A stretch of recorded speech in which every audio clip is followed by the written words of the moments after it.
TD Ameritrade Park, Omaha North, if you will, Omaha, Nebraska.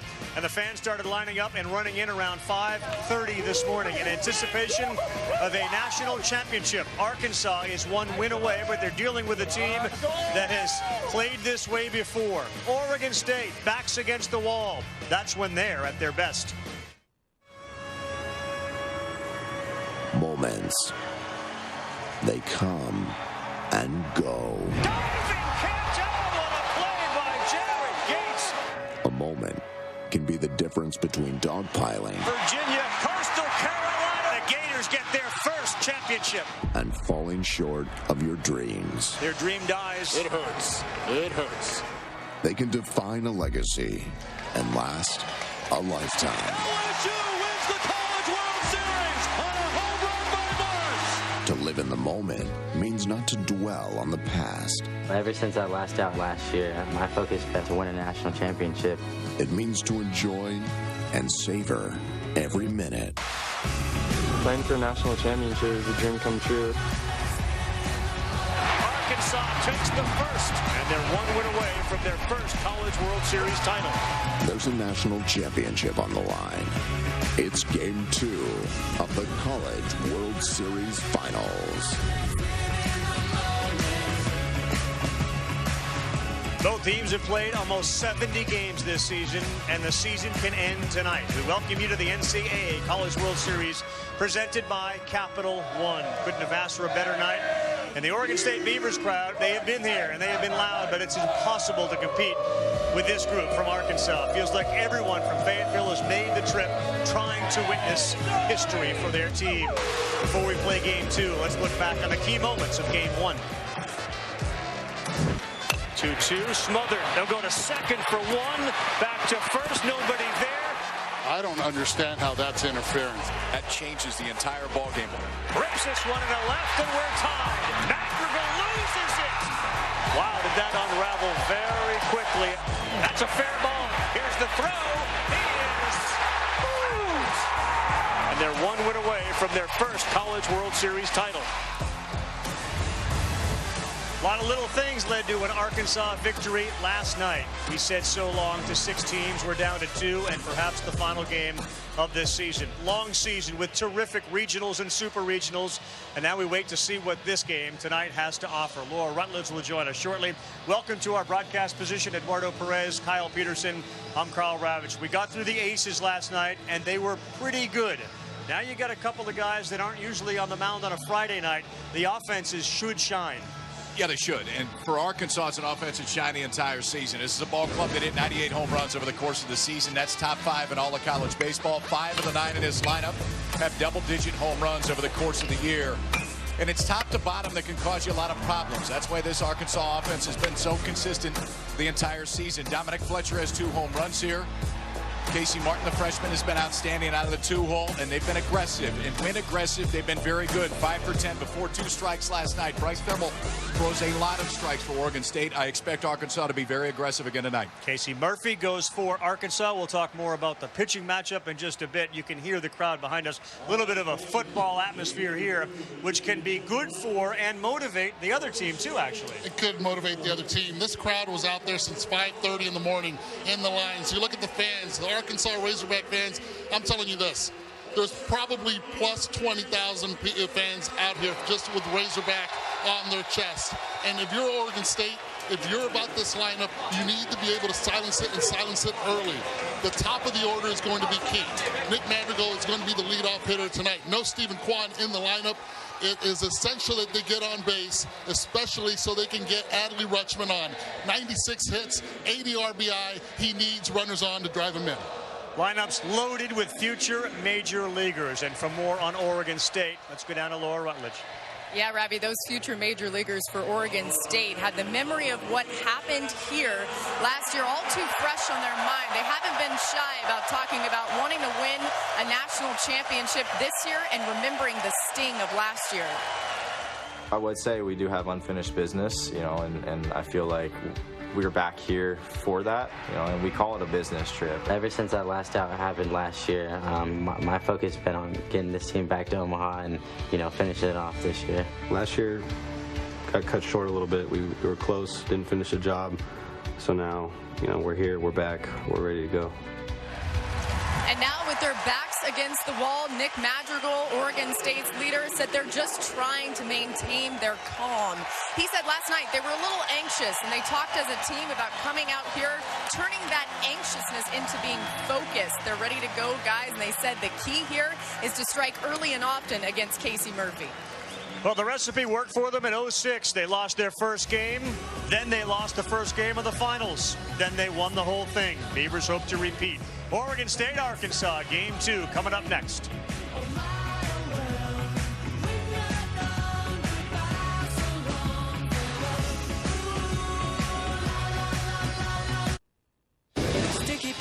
Used to be a fool, all about the bouncing my step. Watch it on the news, what you gonna do? I could hit refresh and forget. Used to keep it cool. We're back, everyone. Gorgeous night for baseball here.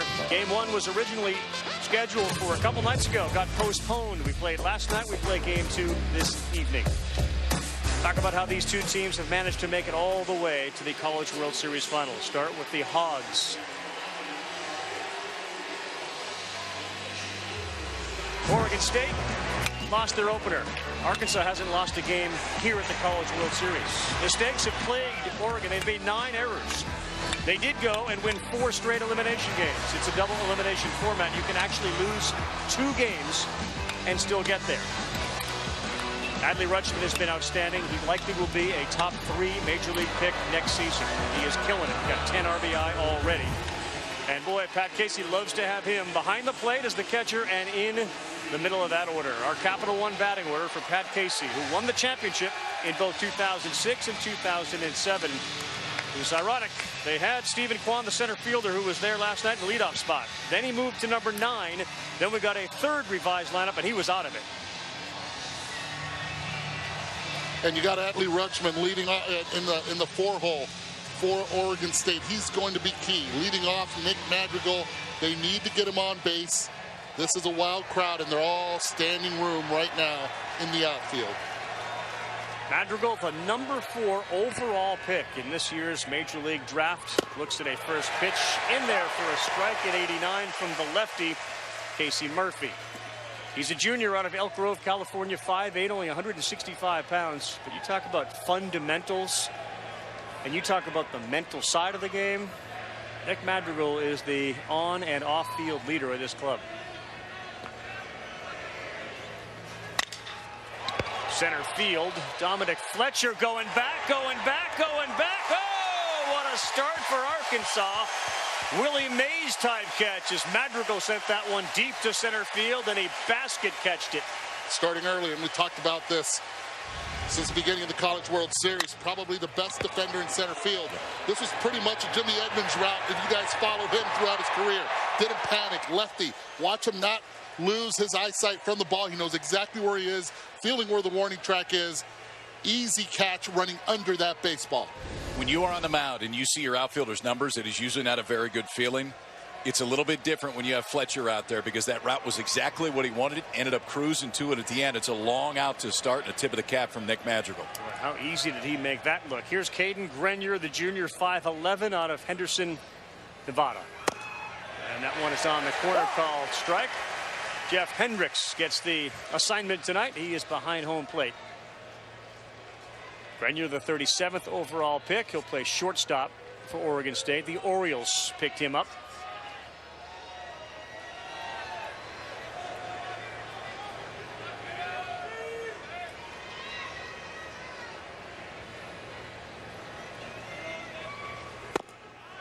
Changeup, and that's in there for a strike 2.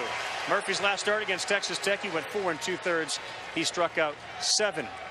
That's the good news for Arkansas. The bad news is this Oregon State team tends to pound left-handed pitchers. They are 13-1 against left-handed starters. Good sign, too, for the offense. That ball Madrigal hit carried a long way here at TD Ameritrade.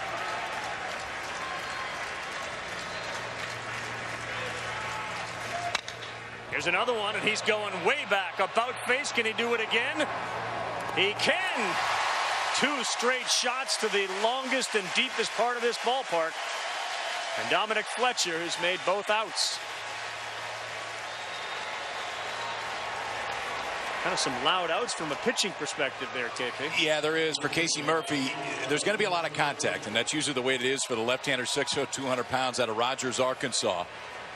It's been important for this club in the starting rotation. A 3.13 ERA. He doesn't walk too many, just 22 over the course of the year. He's steady, he's consistent, and he will show you 3 pitches at any time, as we've already seen.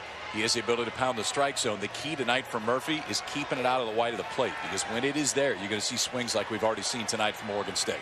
And here's the power hitter on the team, Trevor Larnach, the right fielder, the junior at 6'4", 210. He hits one into right field, and just like that, Trevor Larnach picks up another hit. He came in hitting .429 with 5 doubles, which is a College World Series record, and he's on base again. Not wasting any time at all. First pitch, base hit. Yesterday we saw the same thing out of him in the second at bat, attacking the first pitch. Watch where that pitch was. Inside, a little breaking ball. You see it there. Clears his hips and keeps this ball right back up the middle. Beautiful bat path. So we've seen 6 pitches and 3 balls that were hammered. 2 of them for long outs to center field. 1 a single to right. Eddie, you talked at the top of the show. Key, getting your leadoff, second hitters on base for the 3 and 4 guys. Well, the third guy did his job, and here's Adley Rutschman, the sophomore out of Sherwood, Oregon. The terrific catcher who's hitting .524 at the College World Series. And the breaking ball is in there for a strike.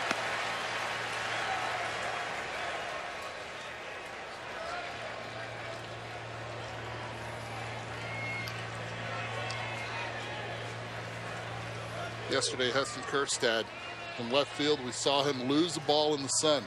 Today, his approach is to get sideways. Watch how that left foot will be in front of the right, trying to angle anything hit at him. 0-1, Rutschman, right field. That's going to get down in front of Eric Cole. So 4 guys, and all of them have hit the ball pretty hard, in Oregon State in a little business with 2 down. This is their key to their offense, and we know this. It's the 3-4 hitters. That's why the pressure was on both Madrigal and Grenier to get on base. They hit the ball solid. Unfortunately for them, 2 outs were made, and now you have the 3-4 guys on base, and it's all about Michael Gretler. Yesterday drove in the first run of the game with a base hit up the middle off a slider. All right, so last night we made a big deal out of how hard it was to pick the ball up because of these shadows. It doesn't appear as if that's a big problem right now. No, it really doesn't. He's kept the ball up, and I think that's been the biggest difference. The stuff is a little bit different tonight than it was last night. Both guys were 94 to 95 in the first inning yesterday. Murphy doesn't have the ability to go quite that high. Michael Gretler's the third baseman, the senior. Bonnie Lake, Washington at 6'2", 185. 2 runners on, 2 down, top of the first. He has thrown 9 pitches, and they have been all strikes.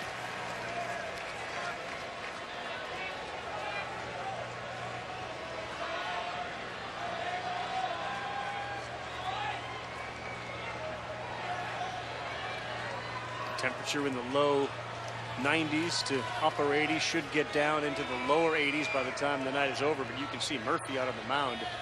He is sweating, perhaps because the balls that he has thrown have been hit so hard, and there's 2 men on.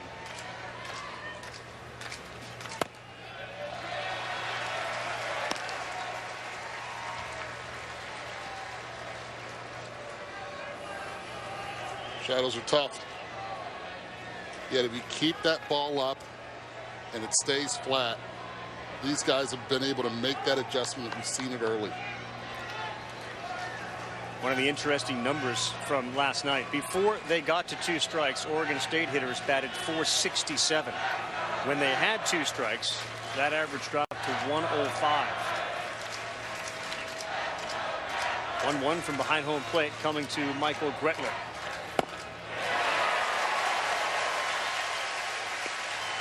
First good slider that we've seen from Casey Murphy. The first slider of the ball game. Larnach hit to right field for Oregon State's first hit. That one had more depth. That's what he's going to need tonight. The swing and miss that he gets is usually on that pitch. Looking for a little two-out magic. Get things started on the right foot for Oregon State. They need to win to keep this series and season alive tonight.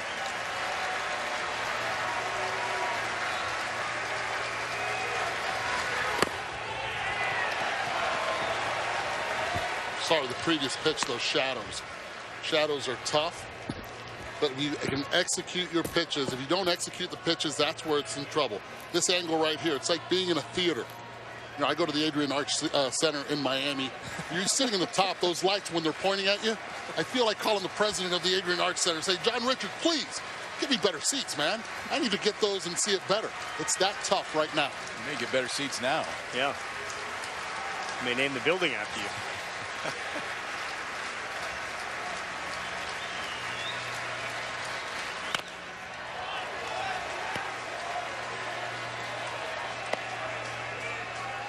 These two teams, in a lot of ways, have been mirror images of each other with their offense. One of the things they tend to do differently is you usually see Arkansas scoring in the first 6 innings, and then you see Oregon State scoring in innings 7, 8, and 9. They're trying to change that script right now with 2 men on and 2 down. It's amazing. It seems like he's thrown 20-some pitches, and this will be only his 14th.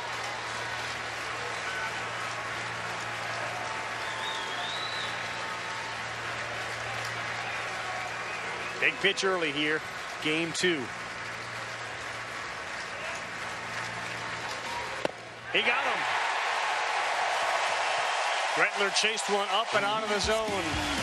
Razorbacks coming to the plate. They strand 2. How did the Razorbacks get here? Well, they've done it with their offense. This is their first College World Series final since '79. They've gotten production from everybody. Martin's been the headliner. He's 8 of 19 with all those big runs that Arkansas needed. Fletcher, we've seen him in the outfield. He's also gone yard a couple times. 8 RBIs, 9 for 19.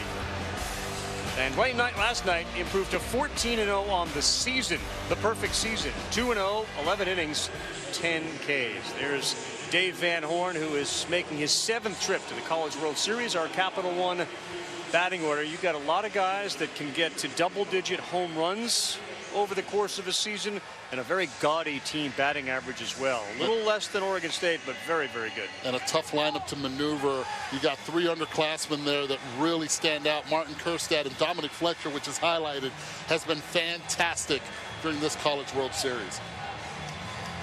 The face Bryce Femmel, the right-hander, 6'1", 200 pounds. The junior has 10 wins over the course of the season. 4-pitch guy, and we'll see a little bit of everything, but we can see the struggles during the College World Series. Coming in, he was outstanding all year, as evidenced by those 10 wins, but here has just been okay. The key tonight, really no different than Murphy, for Femmel is to keep it out of the middle of the plate. It is 4 pitches. It's 4 pitches at any time. There's not a ton of swing and miss, just 63 strikeouts in 111 innings for Femmel this year. Eric Cole, the right fielder, will lead things off. Junior, he's 5'11", $195 out of South Lake, Texas. First pitch from Femmel, down, ball 1.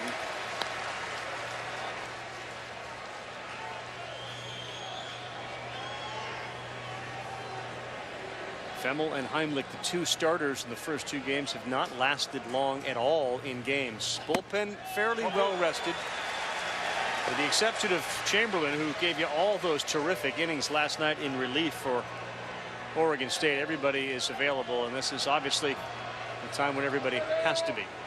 Chamberlain really saved the bullpen, nearly saved the game for him, as Femmel throws his first strike in there. He did. The freshman gave a chance last night. I mean, put up a ton of zeros. Offense just couldn't get it going towards the end of the ball game for Oregon State. Christian Chamberlain was outstanding out of the pen. 4 2/3 he threw last night. No runs and 11 strikeouts. Winning team struck out 16 times last night.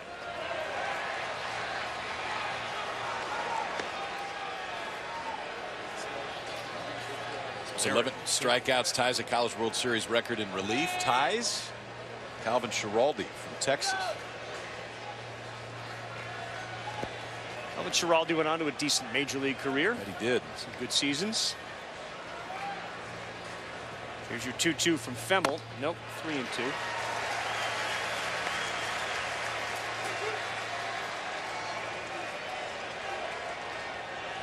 Cole has not had great success at the World Series. He's only 3 of 16, a 188 average. He had 321 during the regular season. 3-2 on the ground to short. One down. Nice play by Cadyn Grenier, who was solid last night too. Guys, you've talked about Stephen Kwan not being in the lineup for Oregon State. Another way they really miss him is his defense in center field. And Pat Casey said, obviously, he was in the lineup to start. He took BP and didn't feel great, then went out in the outfield, tried to run around, and he said, Coach, I can't go. And if you guys know anything about Stephen Kwan, you know that really pained him. He wants to be out there for the team as much as possible. Felt like he'd be a detriment, though, defensively. I applaud him. Absolutely. Yeah, because you know everything about him wants to be out there tonight. We saw him yesterday in a route in center field, and it did not look comfortable. And there can be all the want in the world, but the reality is the hamstring is just bothering him too much right now to go full speed.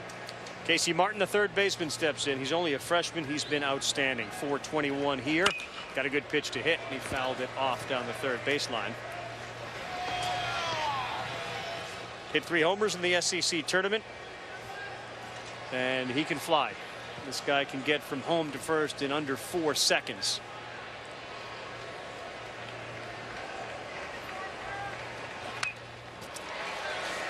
So I run into him around the clubhouse area in the tunnel today, and Casey comes in and pulls me aside and goes, hey, man, you're saying that I'm a pull hitter. And I said, yeah. And he goes, no, I hit the ball to right center with authority. Yeah, they're playing me pull, but I hit the ball to right center. I said, Casey, I saw you in Fayetteville 3 games. I've seen you here. You haven't hit one yet to right center.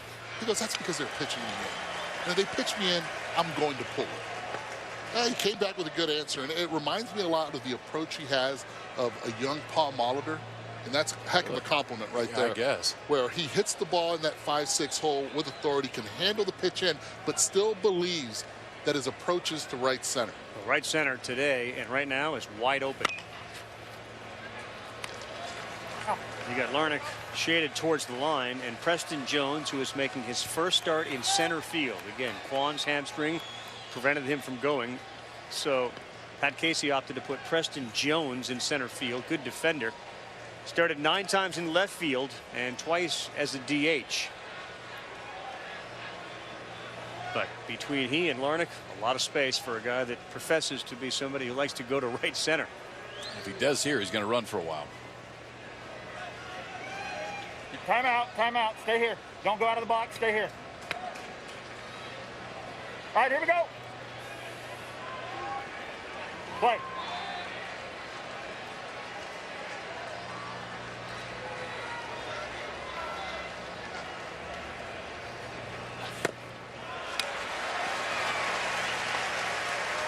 Strike 2.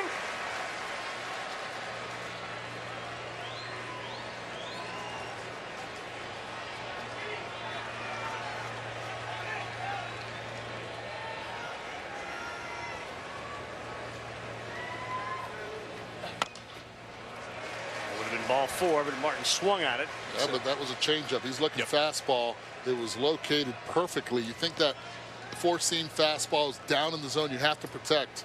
Good job of at least putting some bat on that. That's the one thing with Femmel. Like you almost can't look for anything. I mean, he will throw you anything at any count. 3-2 changeup right there. He's gone 3-2 to each of the first 2 hitters.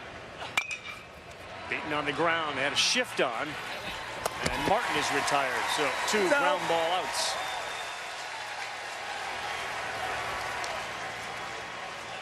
That'll bring up Heston Kjerstad, another freshman out of Amarillo, Texas. He's been struggling a little bit with recognizing pitches. Last night, last at bat, sent a shot to left center field. And we'll see if that and his defensive play last night, in which he picked the ball up off the wall and nailed Zach Taylor trying to stretch a single into a double, will get him on track. Talk about guys that are labeled professional hitters. Heston Kjerstad is one of those guys. As a freshman. Asked him earlier also, I said, so who taught you? Your dad? He goes, no, I'm self-taught. Dad built a cage in the backyard, and I wore his arm out all night. He kept throwing to me, and I just kept swinging that bad boy right back up the middle. Ball. Just down.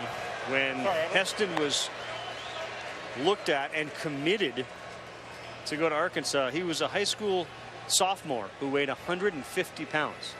His dad, who you're talking about throwing all those pitches to him, is 6'4", 250 pounds. That's Dave. So if Heston can be following in the footsteps of Dave, he's going to be a power hitter. It's a slim guy, 250, 6'4", slim. That's what I mean, power hitter. Major League Baseball body. Yes, it is. And he's faster than you would think. I mean, there's pretty good speed for Kirsten. He's a big-time athlete, too.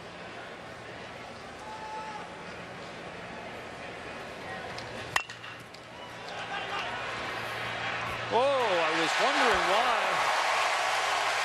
Madrigal allowed that ball to go through him. I think you heard Cadyn Grenier calling mine, but well, he served as a obstruction. Guys, listen in on this right here. This is communication just did not come through. Grenier called Madrigal off on that. Madrigal had a beat on it. He should have made this play, but once he calls him off, Grenier, and we talk about funneling the baseball, and we could have seen it also on the other ground balls. He does not bring that ball to his belly, and that's where all those common mistakes are made, when the transfer is not done at the belly area but away from the belly area. That's the 10th error of the College World Series. Curious play to call one of the best players in college baseball off on a ball that was simple. Well, here's the other thing. Right, for Madrigal, his two-step to his right. I mean, the route is a little bit shorter. It makes the throw shorter. But the other thing for Grenier is that's a play that he hardly ever has to make. I mean, he's not on that side of the bag very often, and it wasn't like Madrigal had to go a long way to make the play. I think that's one where you let your second baseman pick it up, throw it to first, and get in the dugout. Here's Luke Bonfield, the DH, senior out of Skillman, New Jersey, behind 0-1. Ball outside. And this is what I mean about the transfer. Watch exactly where he tries to go from glove to hand.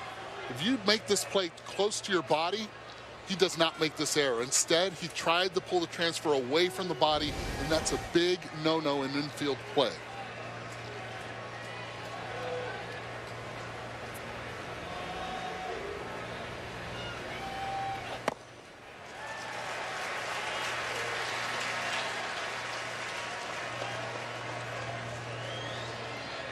Think there'll be a conversation between Madrigal and Grenier when they get back to the bench?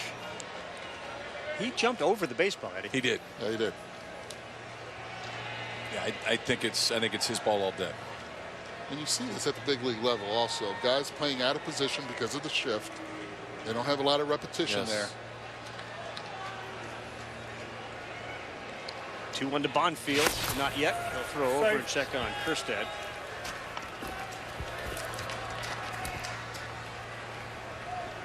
Doesn't run a lot, but when he runs, he's been successful. He's got 3 stolen bases, 3 attempts. Another one of these teams, huge base stealing team. Madrigal, the second baseman, has 15 of them. No one else is in double digits that's in the starting lineup tonight. Another one to short, and they'll throw to Madrigal, and that'll be it. But they work well together. It just didn't work well in that one play. Nothing across, 2 hits for Oregon State, nothing for Arkansas as we head to the second. NCAA College World Series is presented by the Capital One Venture Card. Earn unlimited double miles on every purchase every day. What's in your wallet? Game 2, an elimination game and a championship game for Arkansas. Oregon State 4-0 in these elimination games. They lost their first game of the 2018 College World Series to North Carolina. There's been a steady flow of Cardinal Red. Arkansas has made their way from Fayetteville. They have followed this team all season long.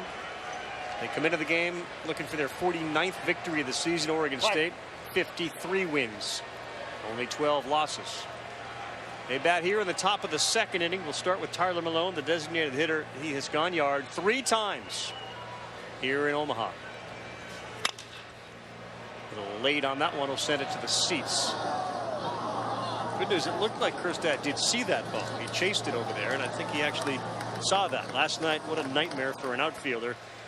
Ball popped up. He had no idea where it was. 0. And in Baum Stadium, actually, the sun is also in his eyes around this time. The difference is the stadium's a little bit taller. There's another deck to this stadium that there is not Baum Stadium and the ball's in the shadow a little bit longer, and it's harder to track once it gets out of that shadow. Yeah, he did. 0-2, he couldn't hold up. The sophomore 5'11", 180-pounder out of Bonfield, Georgia. You take a look at TD Ameritrade. We've been playing the College World Series in this building since 2011. 1950 until then. That's when Rosenblatt Stadium was the place to be for college baseball fans and teams. Hopefully Steve Ritchie, our camera guy in left field, has some sunblock. Look out. That sun is hitting him straight on. You got to wear that one, don't you? Breaking ball that gets away from Casey Murphy right there. There he is. Hiding back there. A sunbrella, we call that. Boy, Steve. Tyler Malone, a .375 hitter here at the College World Series as Casey Murphy takes his time and throws 1-2.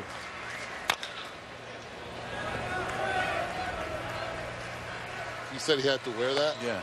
Easier said than done sometimes, especially with picking up the ball with the shadows. Maybe he didn't know if it was a fastball or not at the time. I understand that. It's just, for Oregon State, if you get them on early, I think you're going to get your hits tonight. It feels like an offensive type night, especially the way that the first inning went. Yeah, says the guy who never stood in there and got hit, but it seemed like a good idea. Ball. You a 500 hitter at one time? I was. Brad, did you know that? I'd heard that before. Yep, 0 for 2 in the opener, went 2 for 2 against the Marlins. Shut it down? Came back against the Expos. No, I should have. Had my wife take a picture of the scoreboard. 500 for that day. Never again. That's about it. Good pitch. He's gone. Back-to-back strikeouts here for Murphy. Final out of the first, and the leadoff man here in the second. Finally the field for that one, and it's important tonight for Casey Murphy to have that one. That's the breaking ball, throws a slider over. Froze Malone a few different times with that pitch, and you can see the exact same move here. Can't pull the trigger, hands stay put. It's back-to-back strikeouts for Casey Murphy. That'll send Kyle Novak, the left fielder. He's a redshirt senior for Pat Casey at 5'10", 193. Marysville, Washington, at almost 300. And he can go deep. Has a home run here at the World Series.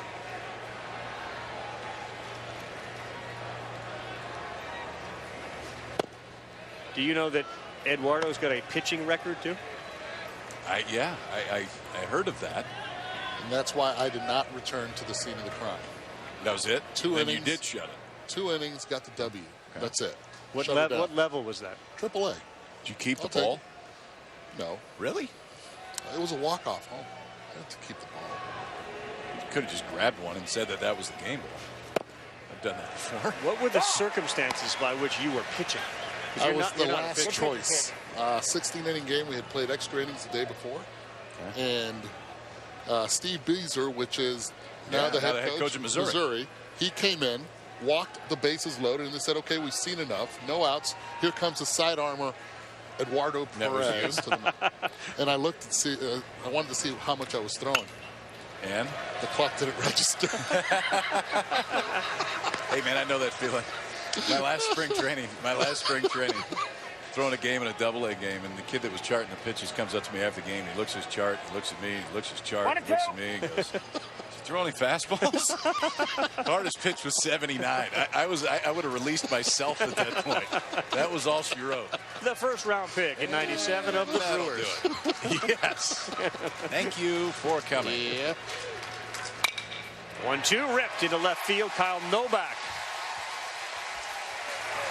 He is aboard, and the third hit of the night for Oregon State.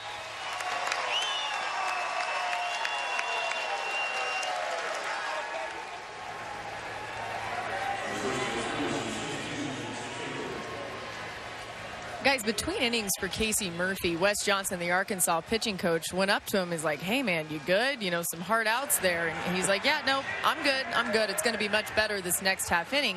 One thing Wes Johnson says about Casey Murphy is that he knows right away if Murphy's got it or if he doesn't. And he had a pretty poor start against South Carolina in the Super Regional. He said he knew immediately that it wasn't going to be good. Usually knows pretty early on, and so wanted to just come up and check with him.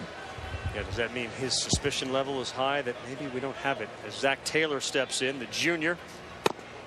To the slider on the corner, maybe a fastball actually at 89 for a strike. Do you think that means that Wes is a little worried? After the first inning, I would be. Yeah, after the contact that you saw. I mean, the key for Murphy, it's going to be no different than Fennell, is ball down in the zone and keeping it off the white. If you can do that, then I think you can steal some outs tonight. Wes Johnson thinking the exact same thing. And they have the ability to do this consistently, have to change eye level and have to change location and speed over the course of the night.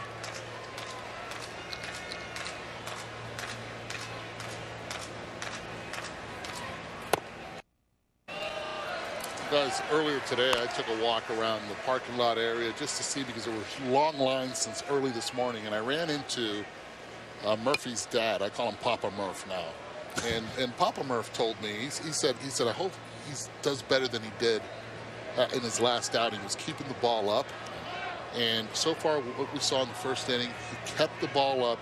Even with the shadows, they were having good swings. He needs to be able to locate the same way you said.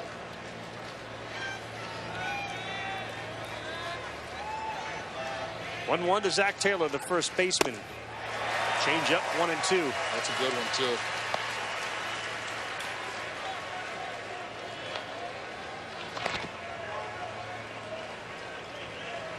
What time did you do your wandering today? I went out, I want to say around 1 o'clock. Did you have a plan, or did you just kind of roam? No. Was there any specific plan? I was hoping a tailgater would adopt me. Maybe I could drink a little baseball water and have a little barbecue. Nothing? Nothing. Crickets. 1-2, left center field gap. Kjerstad going over, makes the catch. And he fires it all the way back in towards first, and getting back in time is Novak. Tough play for Heston Kjerstad, but he makes it. And the outfield has been very good and often tested early for Arkansas. And a very tough angle. Watch Heston on the left hand of the screen. Right here, he hesitates because the ball gets in the sun. Then he finds his way, makes contact with Fletcher, looking at him, takes a peek, and then makes the catch, keeps his mouth open, as I always say a good outfielder should, making that call.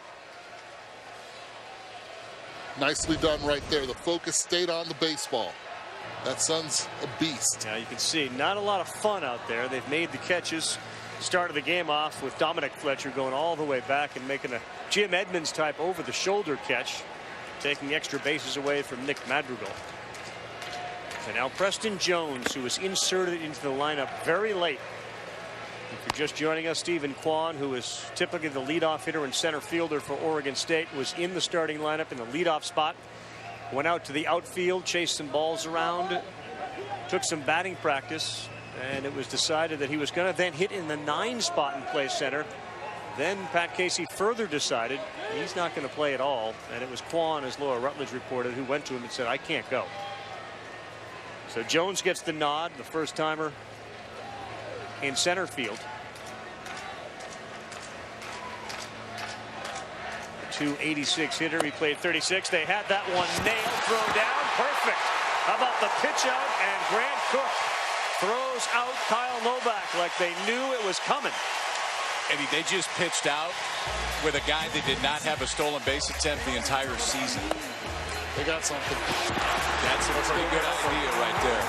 Let's do our homework. Grant Cook makes the throw, and the side is retired. Still nothing in the second.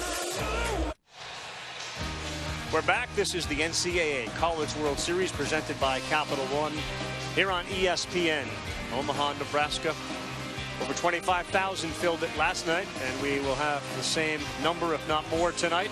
Championship is on the line. Arkansas wins it. They will take home their first College World Series title. Oregon State trying to force a Game 3, and if there is one, it'll be tomorrow night starting at 6:30 Eastern Time on ESPN2.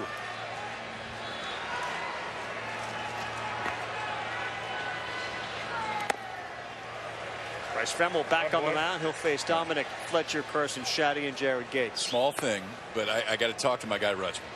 Okay, so if your starting catcher takes a ball in the dirt and then turns around and gives it to the home plate umpire before he says anything, we got to discuss that. All right, that may be the one that I want right there. If he tells you to throw it out, that's fine, but don't ask him. Ball 2. Pretty good pitch. So your point is, sometimes I like a little dirt in the ball. Yeah, Bomb that the might pitcher. be the one. I mean, baseballs don't all feel the same when you get them on the mound, and sometimes you get one that you really like. And he's done this probably 3 or 4 times in the College World Series. So it's like, no, we're good. We'll get rid of that one. No, give me that one. I might want it. Yeah. You waited until the 3rd time, right? You're like, oh man, I like it. I love the way you think, KP. Well. Be careful.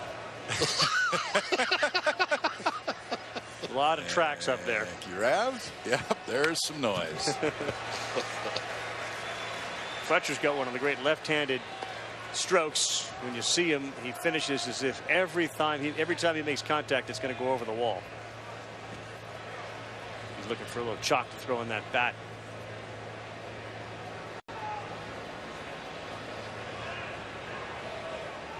Ten homers in the regular season, 2 homers here at the College World Series, hitting .474. His brother, already a major leaguer, brother David Fletcher, plays, of course, for the LA Angels. We will have more Major League Baseball on tonight with the Cubs and the Dodgers. Right after we're done. 2-2. High, and he swings at it, and he's gone. Fennell elevated to 89, picks up his first strikeout of the night. The difference there is up with a purpose, so it's intentional right here. Fennell trying to elevate the fastball. You see the 4-seamer, which he's going to throw primarily 2-seamers. When he goes 4, it's usually trying to come up in the zone or stick it on the inside part of the plate to the left-hander. That one elevated enough that Fletcher couldn't catch up with him. Hits him backwards. Well, he's going to do that all night. Yeah, that's kind of who Fennell is. That's why I was saying before, like, you can't sit on anything because he will throw anything at any time. Second baseman Carson Shaddy for the first time rips this one in a left, and that's a hit. And that's the first hit for the Razorbacks tonight. Carson Shaddy, the second baseman, the redshirt senior, right out of Fayetteville, Arkansas, delivers. This guy wakes up offensively. He is as streaky as they get. Carried the Arkansas team versus South Carolina in Super Regionals.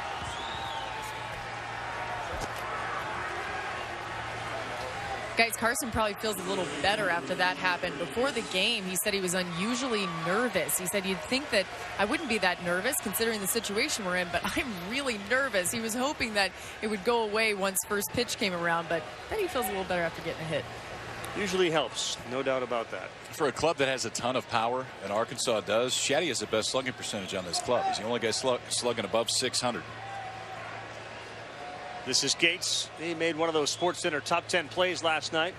A catch as he dove for it onto the dirt. Hurt his left knee, but got himself on SportsCenter all morning. Last night. What do we got on the dive? What do we got on the dive?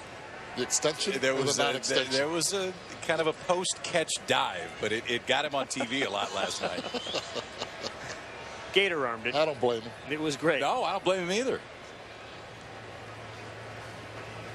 Did you use his last name there as a Gator armed? I like what you did there, Paul. I like what you did there. Gator armed. Jared Gator armed. Yeah, I see what you did. Because I did it unintentionally. He did get called strike 2.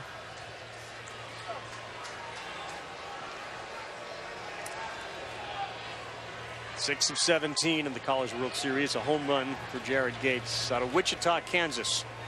Carson Shaddy with a single leads off first. Oh, he leaned into it. He leaned into that one too. He did, and Jeff really Hendricks did. could have brought him back. Yes. They probably should have brought him back because that last move, it was definitely trying to wear some of it.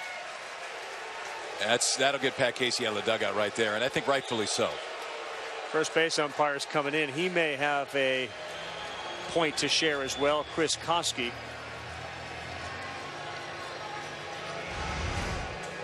Watch right at the last minute for Gates. Yeah, that's.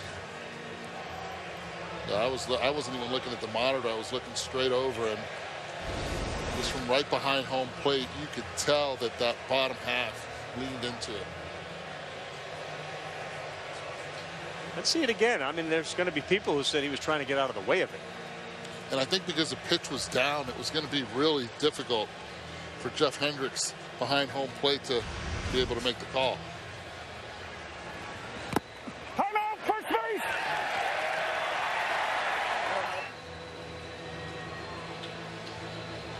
I've seen people lean in with elbows and things like that. It's Shins. It's a hard one to lean a shin in. Yeah. And try to say, yeah, I'm trying to get hit on the shin.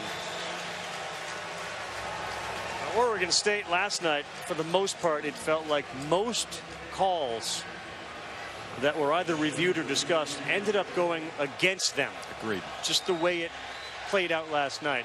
Here's kind of the first call that led to a conversation, and it went the way of Arkansas, so they get 2-man on. And now Grant Cook, the catcher. He broke out last night. Talk about Carson Shaddy feeling nervous and feeling good. This guy was 1 for 11 before he delivered 2 hits last night.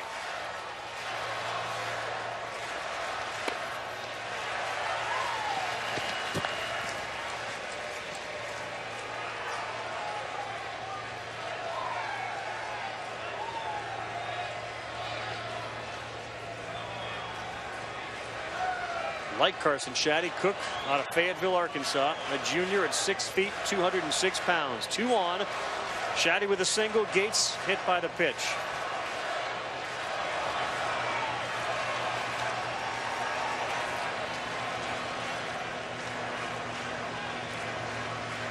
The throw behind, and diving back in with that right hand is Shaddy.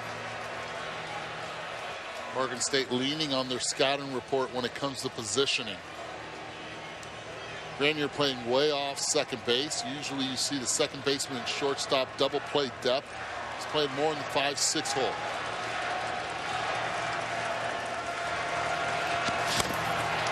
I can't see that much. And Madrigal tried to block that base with his knee.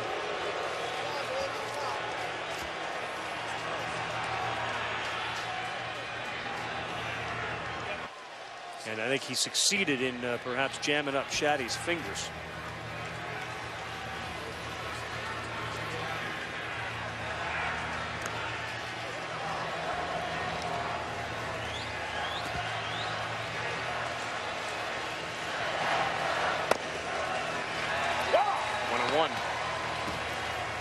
Like on that second pickoff, and Madrigal went and dropped the knee right before he got in there. I think it's kind of what jammed Carson Shaddy's right hand.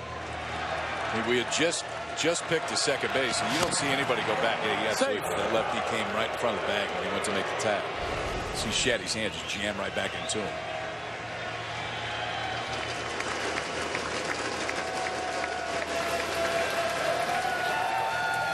You got it. Time out.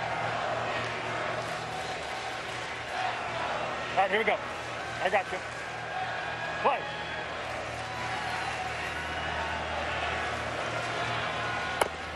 They'll throw all the way down, and late getting back. Shaddy almost slipped a little bit getting back to second. So they're thinking about Shaddy often out there at second base.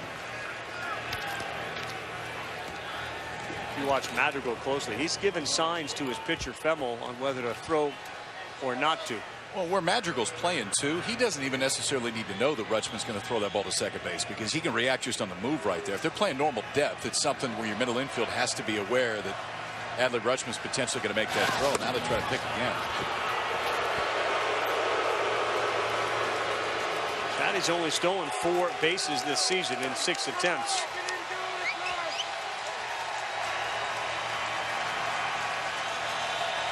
Four times they have thrown to second. 2-1 to Grant Cook. 2-2.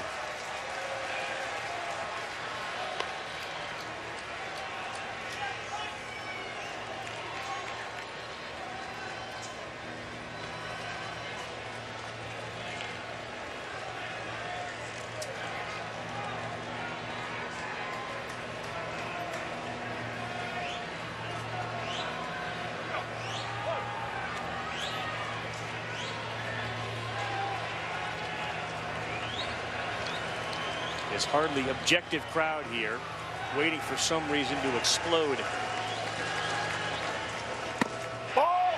Just misses. That was a strike last night often. Different strike zone, different umpire, but a lot of those calls right at the knees last night were strikes. That's a close one to take with 2 strikes. Cook right there.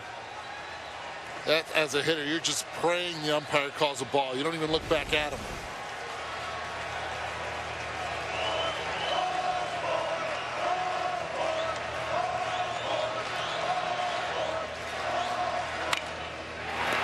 Nice job over there by Grenier. He'll step on third, throw to first, and he's offline. Save.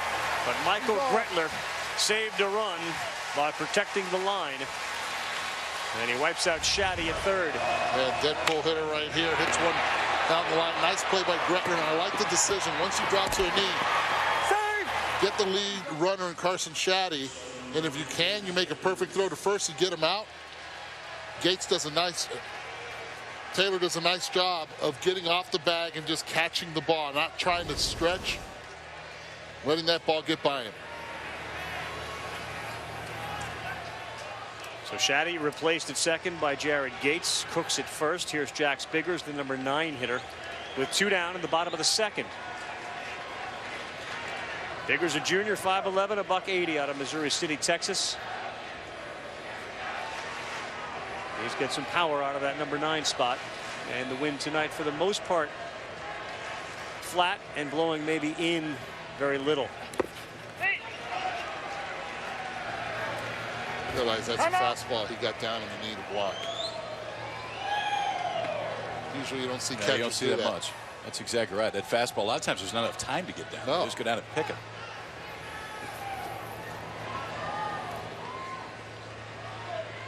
Really quick recognition. Oregon State mentioned the 10 errors they've committed. They've hit 10 batters.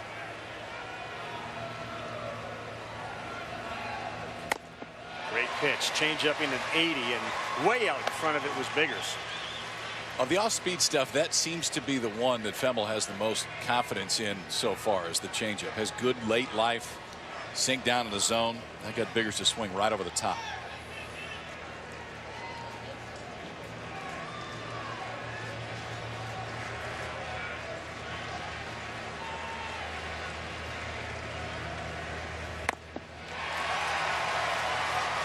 Saw that big bandage on that finger of his on his left hand. He did that during the postseason. And when he looked down on it, he attempted the bunt, got hit. It was not good. What has been good is actually the result of that bandage and his comfort level with it on. How about hitting 316 since it's been like that?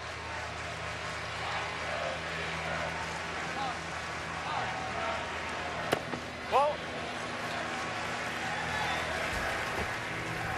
people start a craze. You think more people will just tape that finger up and have it extending like that?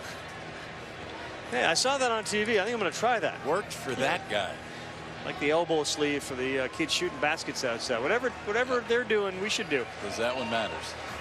You got the elbow sleeve on. It's going to help the stroke. No doubt. Cal, he keeps pointing at you.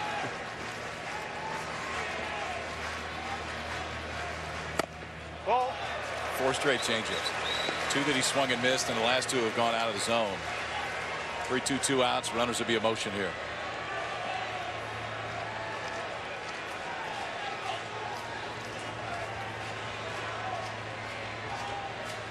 .42 pitches, only the bottom of the second inning for Bryce Femmel, but no runs in.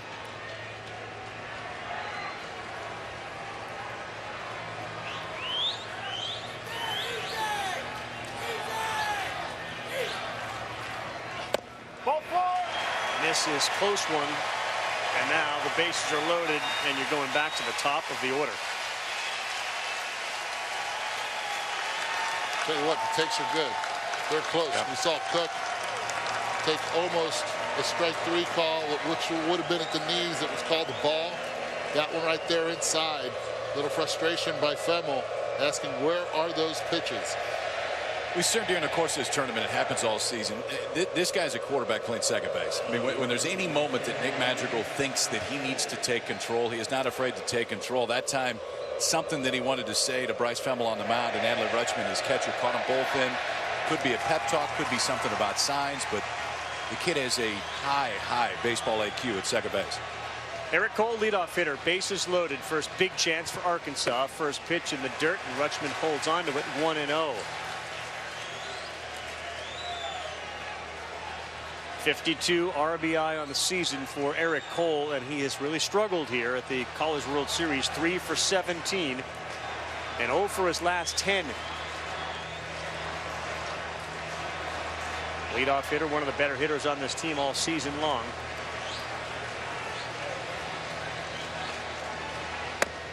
Inside 2-0. There's Jared Gates. He's down there at third. Grant Cook, second base. Jack Biggers at first. Gates on after getting hit by a pitch.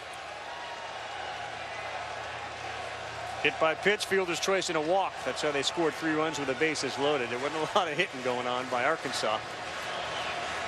It all happened in one big inning. Will tonight be the second for them?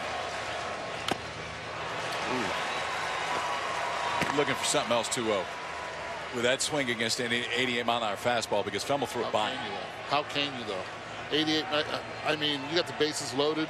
Right now, you have to sit fastball. I know that he throws a changeup a lot, but he has just thrown 4 changeups in a row out of the zone.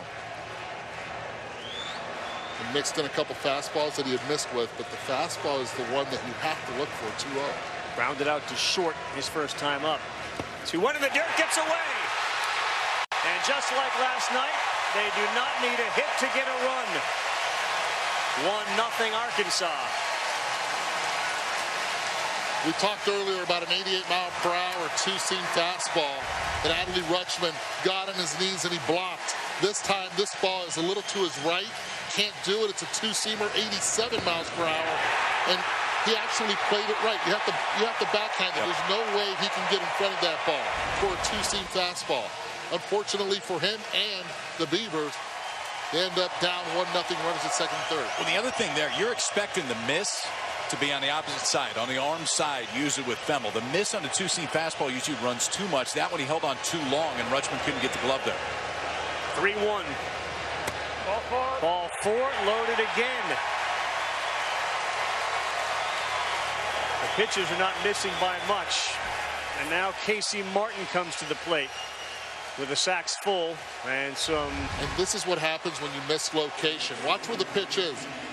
It gets played. It's a strike. You see Rutschman coming back to get it, but he sets up outside. Umpires right over where this pitch goes.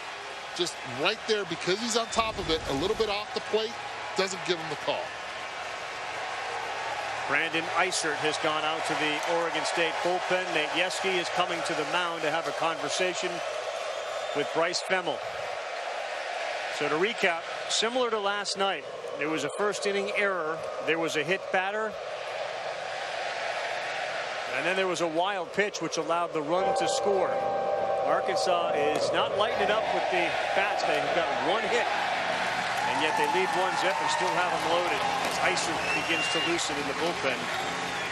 Against Mississippi State Friday here, 5 1/3. He gave up just 1 hit. He struck out 3. He was outstanding. There was some thought perhaps that they would start Brandon Eisert in this game. Yeah, I talked to Pat Casey about that very thing before the game, and he said, you know what, Femmel won 10 ball games, and he's been a starter for us in the entire season, and Eisert hasn't started a game all year. That, I think, was the main reason why we saw Femmel start the game. That being said, it's going to be a short leash right now, because Eisert was so good in his one outing here at the College World Series. That 5 1/3 innings was a career high. They may need that tonight from Eisert. And I'm sure Eisert's not ready yet, but there was some conversation that last night when Heimlich started to lose the strike zone that perhaps Oregon State was a little tardy in getting a relief pitcher up and ready. Here you have the bases loaded. The hottest hitter for Arkansas at the plate in Casey Martin. If he goes 1-0, 2-0, do you make a change during the at-bat? You could. Yeah, I mean, the one thing with Femmel, and I know he's walked 2 guys in the inning, the control is really good. Coming into this game, it was 24 walks in 111 innings. First pitch to Martin. Ball 1. He's been phenomenal. Hitting .421. Couple of doubles. Came into the night 8 for 19 here in Omaha.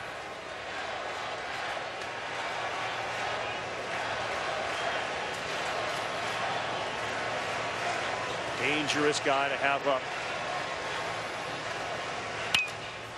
But he got under it and popped it up. Shallow center field. Preston Jones is under it. And they will strand 3. Starting to feel a lot like last night. Only 1-0 Arkansas. Jones, and then back to the top of the order for the Beavers when we come back to Omaha.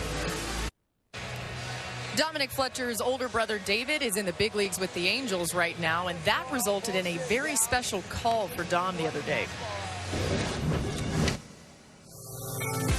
I got done with my game, got back to the hotel, and I got a text from my brother. He said, Mike wants to FaceTime you. I was like, all right, we're sitting by the phone waiting for like 10 minutes. Then he finally called, talking about my home run. He's like, you pimping stuff now? It's like, yeah, I guess. It was a really awesome moment, and it's just one of my favorite players. So David Fletcher and Mike Trout have lockers right next to each other, and Trout's been staying tuned to Arkansas here in the College World Series because of David. Definitely wanted to give some love to David's little brother. Not a bad guy to have given you a little love if a baseball player goes. Trouty, that'll work out. Mike may be in the clubhouse watching right now. His team's getting hammered 6-0 by the Red Sox. Your boy J.D. Martinez hit another home run, Eddie. Oh, wow. Pick-up play in the top of the third. Change up to Preston Jones. With that caught stealing of Kyle Novak, it came with Jones at the plate, so it prevents Madrigal from leading off this third inning. It's been a while since Preston Jones has swung a bat. So far 2 for 5 in this College World Series, and looks like Coach Casey really liked what he saw in those 5 at-bats. Coming in, giving you deep counts. Lefty on the mound and Murphy. You got pretty good defense out there in center field also.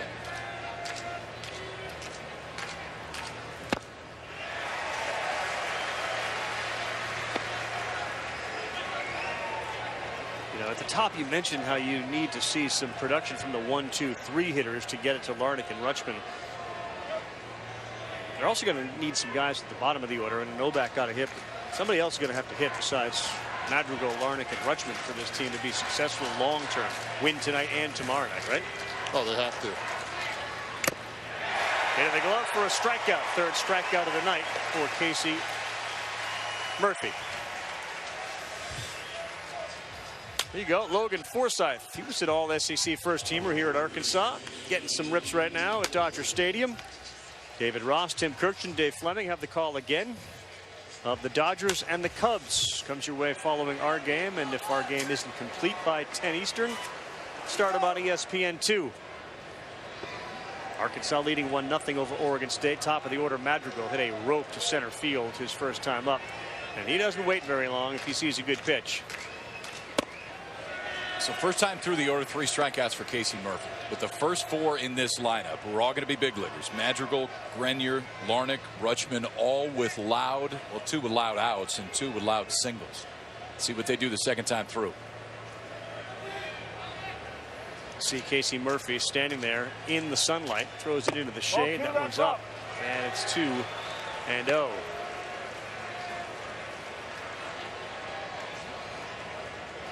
Kyle said, Eddie, these are major leaguers, the next 4. What is it about their approach? Why are they so comfortable? What makes them major leaguers? What are the things that you see when you watch Madrigal swing a bat? Well, what makes them potential major leaguers to me is you look at one. He struck out 6 times during this season. Yes, he did not. The whole season. Right? The entire season, he was out at the beginning of the season with a broken hand. Yet he understands the strike zone really well. Defensively, he's solid, but most importantly, he uses the entire field. Tough to pitch to. You come in, he'll pull it. We saw the power to straightaway center. He will also hit the ball, slap it to right. Very good idea, plate recognition. Center field, Fletcher came in, and now he realizes I'm good. 2 times up, 2 times out, both to the center fielder. So a lot of times you get to the College World Series, you got 2 or 3 potential major leaguers. They got 4 guys that were taken in the first round, including the supplemental 37th overall pick, Cadyn Grenier. Adley Rutschman isn't draft eligible. He's not on this. He's going to be like top 5 next season. And in many people's minds, he continues his ascension to his potential. He'll be the #1 overall pick. You're looking at 4 first-round picks on this Oregon State team. I think between these two teams, these are the best two offenses I can remember matching up in a finals, especially since we've been at this ballpark.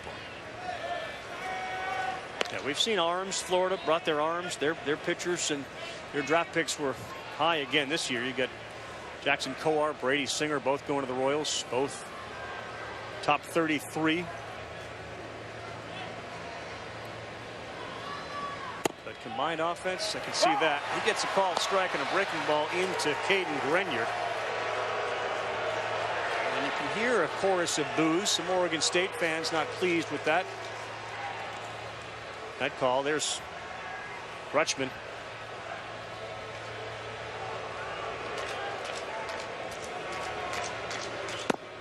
Ball. 2-1. Rutschman had a good quote. He's like, you know, this elimination game thing that we've had success in, you just tend to play a little bit differently because of the situation you're in. He hopes that the team would bring that same intensity tonight, because this is it.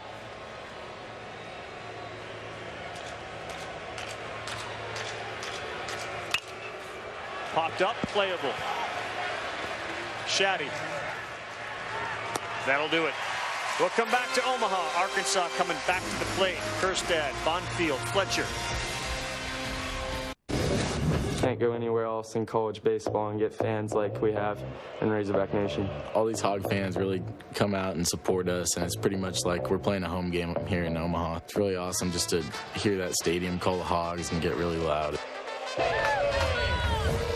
Fans were lined up since 5:30 this morning. This is what it looked like, the scene outside. Imagine just being like an Oregon State fan in the middle of that. You got arms going up and the ooh pig suey. Tell you what, though, when being out there, I met a lot of Oregon State fans in line, and they were awesome. You know, flying all the way out here from all parts of the country, representation. They showed up also. They're doing their best here. Arkansas 1 through 3 hitters are now 1 through 16 through the first 2 games of this College World Series. The only hit was this guy, Kerstad, who had that double in the 9th last night.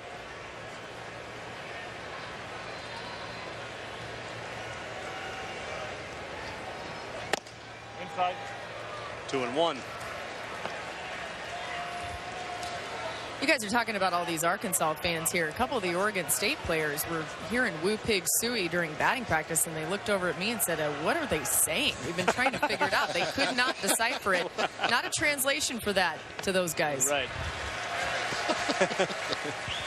Woo pig suey doesn't travel to the Pacific Northwest. What are they saying? That's a great question.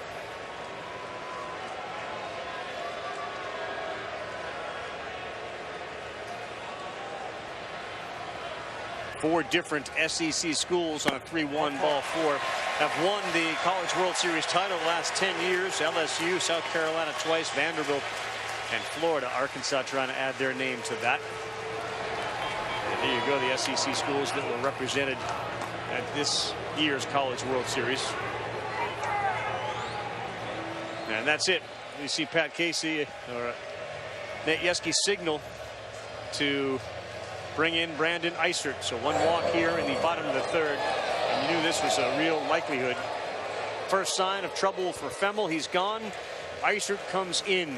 Once again, starting pitcher. Can't get through the, in this case, 3rd inning. We're back. Femmel's night is over. At the College World Series, he has really struggled. He has not lasted 4 innings in any of his starts. And he and Heimlich were a disappointment given their incredible records that they had. Just win-loss. 2+. 1 hit, 1 run, 1 earned, 3 walks and a K. He starts the inning off by walking Heston Kerstad.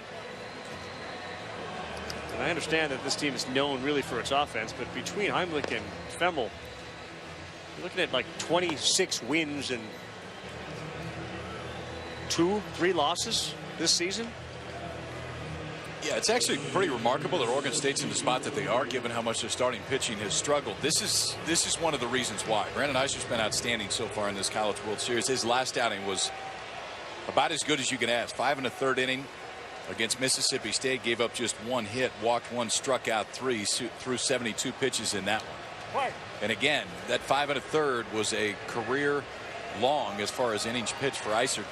They may need all of that tonight. Yeah. Here's Luke Bonfield for his pitch way outside. Obviously, you'll see a little more velocity here from Isert.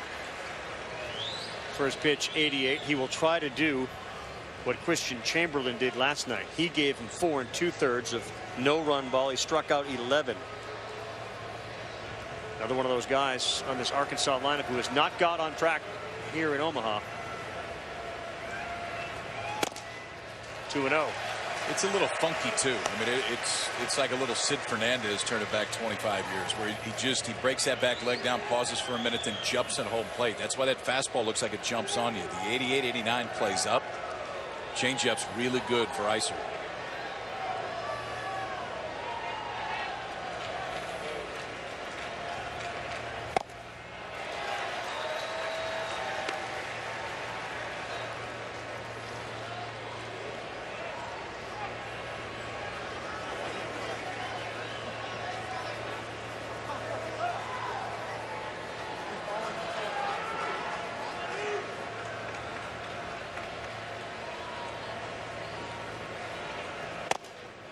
Called strike, gets the outside corner, and it's 2-2. 4 pitches, all of them fairly similar location to Bonfield, the DH. Grounded into a fielder's choice his first time up. He's a senior.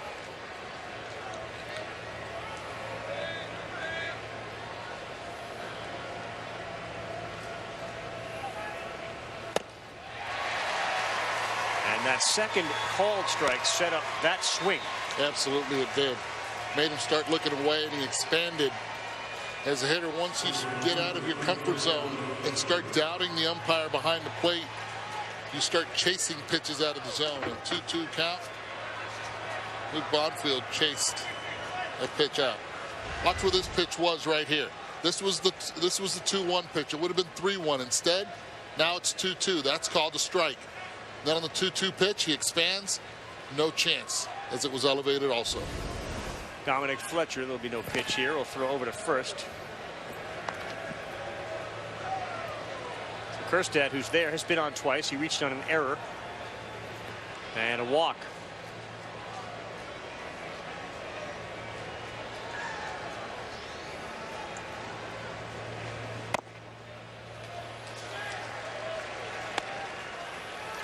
Comfortable take from Dominic Fletcher on that pitch. Didn't flinch, didn't move.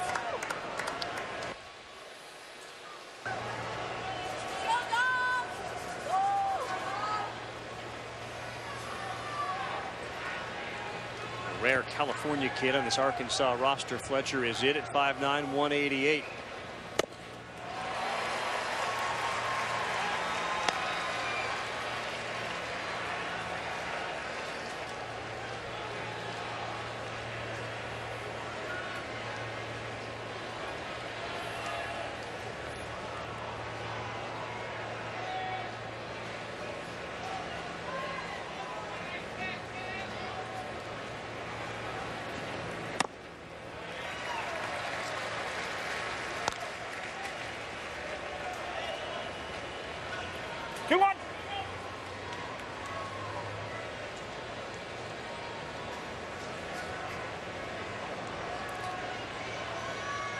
Isert will throw you 90. It'll look a little quicker. He's also out of a changeup this season. And Fletcher got jammed, and who's going to get it? Anybody? No, Rutschman ran after it.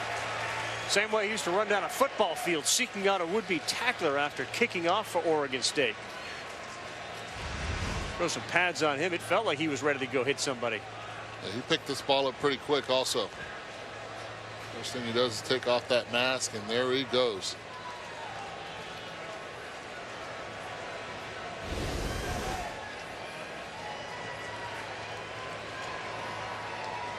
Looks in for the sign. Isert threw 72 pitches, faced 1 over the minimum. Got the final 16 outs against Mississippi State. Isert's teammates will label that heater of his the invisible fastball.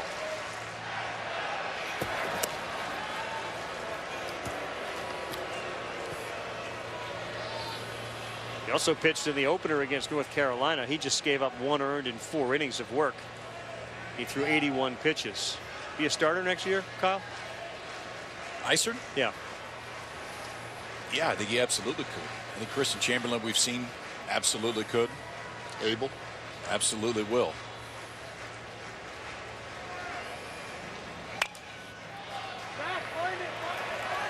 Good location. That one's going to get to the seats. There's nothing else he could do. Yeah, nothing else he could do but foul that ball off. It's and not strike out. The way this swing path is right now for Fletcher, if you can execute the inside fastball, if he gets to it, he's going to pull it foul. And that's exactly what Isert does right here. He was trying to go away. It leaked in, but you can see that one tied him up. If he gets the barrel to it, he's going to get all the way out in front of the plate, and there's no chance he can keep that one fair.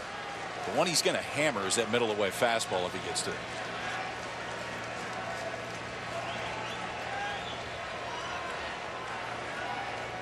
Good pitch right on the inside corner, strike 3, and Isert is picking up where he left off in his last outing. Comes in and strikes out the first 2. There's the invisible fastball right there. Both strikeouts since Isert has come into the ball game have been on fastballs. Got Luke Bonfield swinging on a fastball away, and this time just locked up Fletcher on the fastball down and in.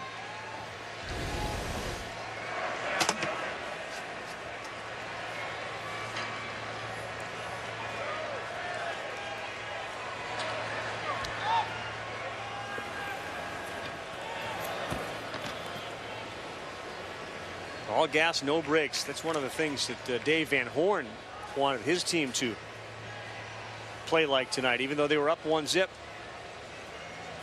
Get into a game 3 situation, anything can happen. Just because you're up 1-0, he said last night after the game, we didn't do anything. And that offense, as good as it's been, has really been shut down here the last couple of nights. They had 1 hit through 4 last night. They got 1 hit so far in this game. Arkansas has scored 5 runs in these finals. 1 on a hit by pitch, 1 on an error, 1 on a walk, 1 on a wild pitch, and 1 on a base hit. So they really have taken advantage of everything that Oregon State has given them. It hasn't necessarily been because the offense is clicking the whole time. It's been enough, though. Left the bases loaded in the second last night. Similar. They left him loaded twice. And obviously, it didn't kill him. They won the game.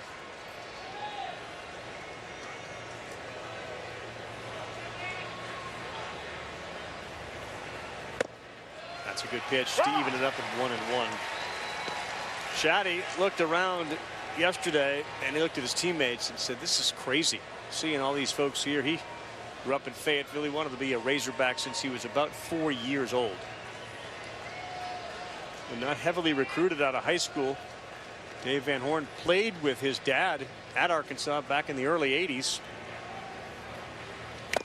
They hadn't really spoken a ton over the years, but he saw Shaddy at a state tournament, knew his dad, said, I don't have a lot of money, in fact none, to offer you a scholarship, but if you want to walk on and play for me, happy to have you. And that was a dream come true for Carson Shaddy. Now he's played his way into the second base position as a redshirt senior and a big part of this Razorback team. Kid's had a great career. Started as a catcher, played a bit third base, now over at second base, has found a home. The power's been real this year for Shaddy. 1-2. Fouls it back. Eddie, what impact can a guy like Isert coming out of that bullpen when you were behind Femmel in the field or Rutschman and you realize like it's not great, and now all of a sudden this guy comes in, strikes out the first 2. What's the impact on the rest of the team? Just look at the pace right now. First of all, defensively, it's a huge impact. You know the ball's going to be thrown over consistently for strikes. Now you take it on in, you give yourself a chance. An offense that has been very able all season long. Runner goes, strike 3. That'll do it. Welcome back to the game.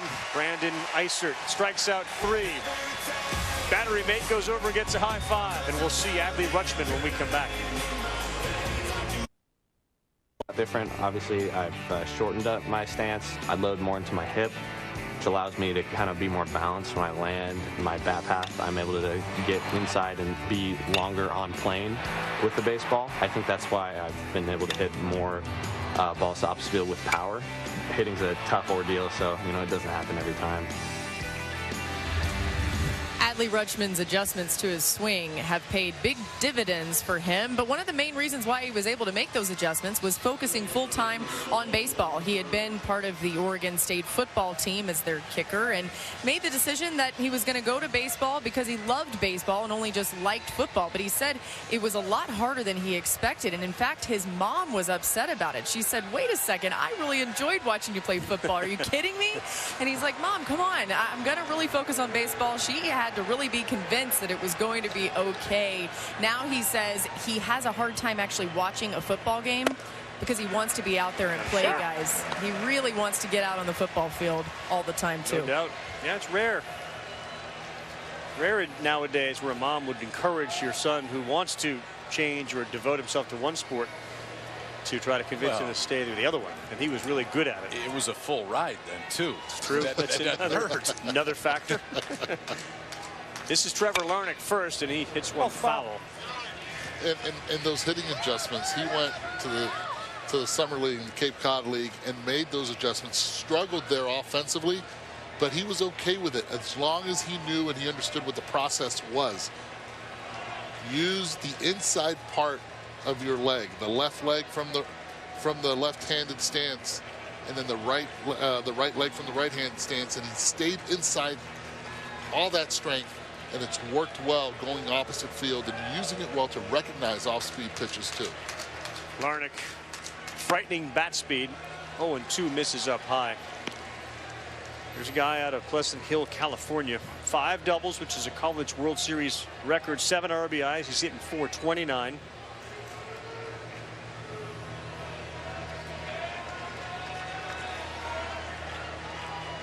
Big power hitting junior at 6'4", 210, who will be in the major leagues as long as he continues to develop in the next couple of years.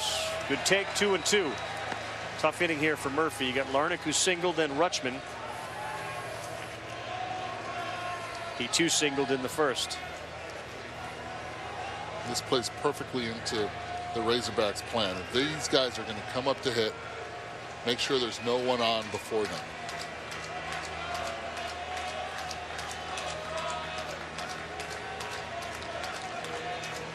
Minnesota Twins waiting for Larnach to finish his College World Series before they can talk to him and sign him.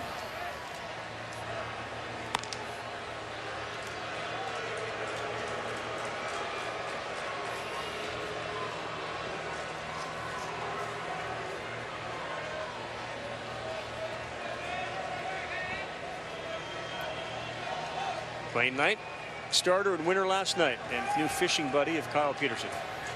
That's right. He's better than I am. He caught 10. Kyle caught 1/2. 2-2, little high, 3-2. How do you catch a half? Or you split it with Matt Cronin. So you guys each caught 1. You split it in half. Boom. On the board. And you got wiped out in that bass fishing contest with Blaine Knight.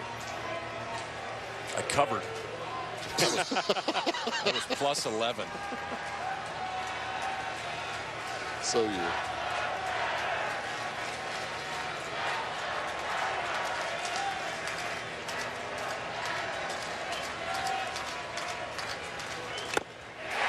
Got Larnach to foul tip one into the mitt of Grant Cook. So Larnach retired for the first time. Laura talked about the old football. This is Rutschman. He kicks off.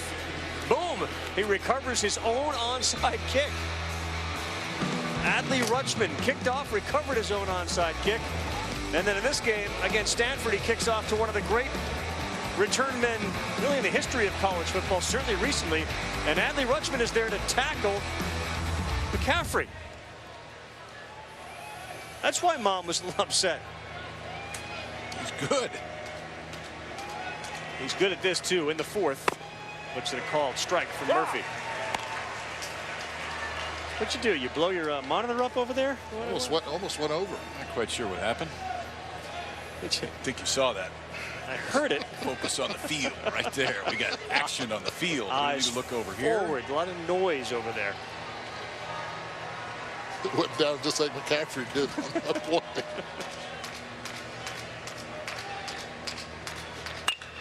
That ball is hammered to left. Adley Rutschman has tied the game. The catcher hits his second home run, his 11th RBI, and batting almost .560 at the College World Series.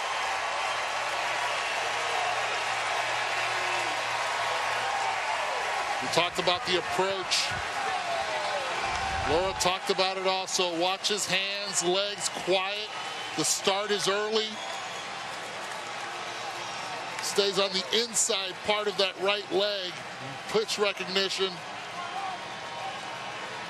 Adley Rutschman with no one on says, it's okay, boys. I'll drive myself in. 11 RBI so far in this College World Series. He is some kind of hitter from both sides, too. When you bump your average up 165 points and the power continues to come in just 1 year, remember, just a sophomore. A lot of Buster Posey comparisons, and this guy's a switch hitter. So we got action now all over the place after that solo shot by Rutschman. You saw Barrett Lowski run out to the bullpen. And he was joined out there by Jake Rindell and Matt Cronin. 5th most in series history. Rutschman and Larnick have been a dynamic duo. First set of teammates all time with 13 hits each in a College World Series. With one swing of the bat, the stadium looked like a wave, especially in the outfield, the general admission seats. Everyone that was a Razorback was standing, and the Beaver fans were sitting, and all of a sudden it was just a contrast. Switcherooski there. 1-1 to Michael Gretler, the senior. Popped up and playable. Right fielder Cole. 2 down. Reminder, for more coverage of this College World Series and interactive brackets, go to ncaa.com. The Oregon State offense now with 4 hits, not a ton. First time they've been held back-to-back games coming into this one with fewer than 10 hits. They've scored 6 runs their last 2 games. Credit Arkansas's pitching. Really look at the numbers. Madrigal contributes, but Larnick and Rutschman have been outstanding.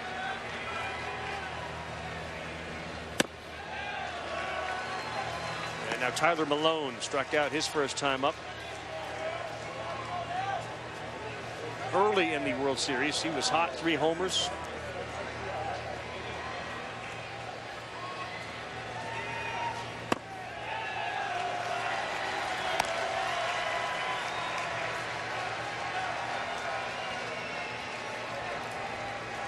Rutschman, one of those times you talk all about him, you set him up, you go over his history and his improvement, and he gave up the sport of football, and he blasts a home run over the wall. 9th home run of the season for Adley. This one is hit pretty well to center. Fletcher uses the glove to block the sun. He looks smooth out there. But we are tied. We got a new ball game here, 3.5 in. Pitch right out over the plate. Adley Rutschman gets the extension, ties this bad boy up at 1. Going to the bottom half. Buster Posey he's a great catcher, a great player. You know, I enjoy watching him play. The bigger compliment that I get, though, is that I remind people of how my dad caught. My mom would always tell me that when he caught, he had the most energy on the field. So great with how he interacted with pitchers. His pitchers knew and stuff that he wanted them to succeed. That's how I want to be. I want to, you know, be a good representation of him. Following in his father's footsteps, Adley Rutschman just delivered a big home run and tied this game up. No doubt about it. Just think of the qualities that major league teams look for in catchers. You know, leadership, ability to deal with a variety of pitchers, to be a leader. I mean, he's run out and put his arm around everybody that's come off that mound, regardless of their performance. So we can check that box. And he's a switch hitter. And he's getting better. I mean, Kyle, what do you think he does? He's got 9 homers this season. Given what we've seen him do, where does he go next year? 15? From a power standpoint? Yeah, that number wouldn't surprise me at all, and it wouldn't shock me if there's even more. It's just his understanding of his swing and the changes that he's made and how quick he's been able to incorporate them is pretty amazing. Let's remember up there at the beginning of the season, the ball doesn't travel well at all either. But I think we have a pleasure here of being able to watch 2 catchers that know how to frame really well, block really well. And Rutschman and the defensive prowess of Cook for the Razorbacks. It's special. And Eisert looks really good. He has faced 3, struck them all out. And really, if Oregon State's going to win this World Series, it's going to be about their bullpen. In 7 World Series games, the starter has lasted less than 5 in 6 of them.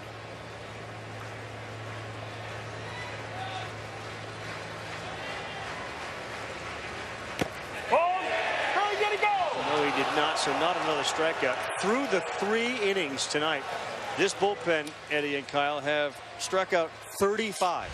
The only bullpen with more since aluminum bats were introduced in 1974, Vanderbilt in 14. They had 36, so they're going to shatter that record. Wow. And they've leaned heavily on the bullpen. And coming into this, that wasn't really the story for Oregon State. No. I mean, the story was the starters, how good Heimlich had been. Femmel had been very good all year. Well, they just tied him. He's faced 4, struck them all out. As a team, Arkansas heading down that path again. That's the 5th strikeout by an Arkansas batter tonight. Eisert has done a very good job of this, utilizing a fastball going up in the zone when he gets into a plus count. This time runs it right by Gates. He throws Fletcher with a fastball earlier. This time throws it right by Jared Gates.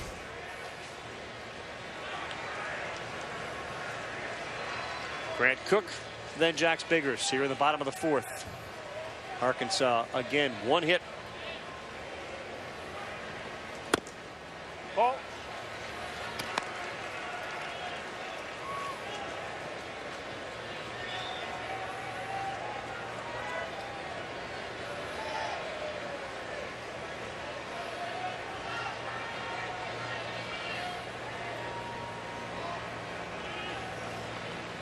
Inside.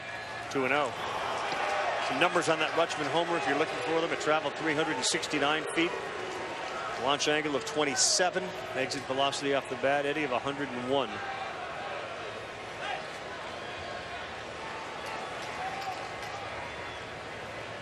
Couple of hits last night in game 1 for Grant Cook. Popped up. Sky high in the infield. Shortstop, Grenier. 2 down. The College World Series Finals, Arkansas versus Oregon State, Game 3, tomorrow at 6:30 on ESPN2. If necessary, that's when we will be broadcasting Game 3 and the decider of this College World Series final. Pretty simple formula. Oregon State's got to win. Arkansas wins. There'll be a dog pile on the mound as they will be first-time World Series champs. Number 9, Jax Biggers, and the 9-hole hitter with 2 down. Pours one in there for a strike is Brandon Eisert. To be on your toes as a fielder, you don't get many opportunities with Eisert. Really, with this bullpen, they keep striking guys out.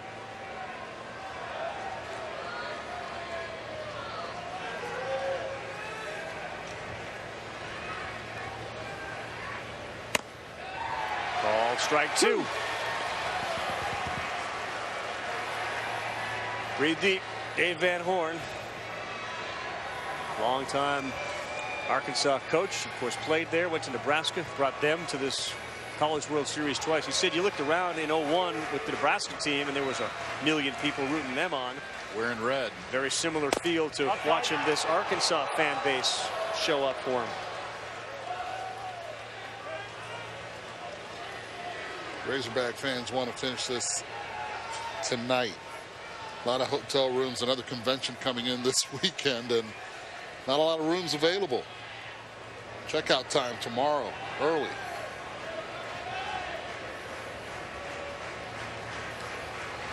Yes, he did. Yes, he did. Another one. Brandon Eisert picks up strikeout number 5. Real solid work. Bottom of the order, Beavers, Novak, Taylor, and Jones when we come back.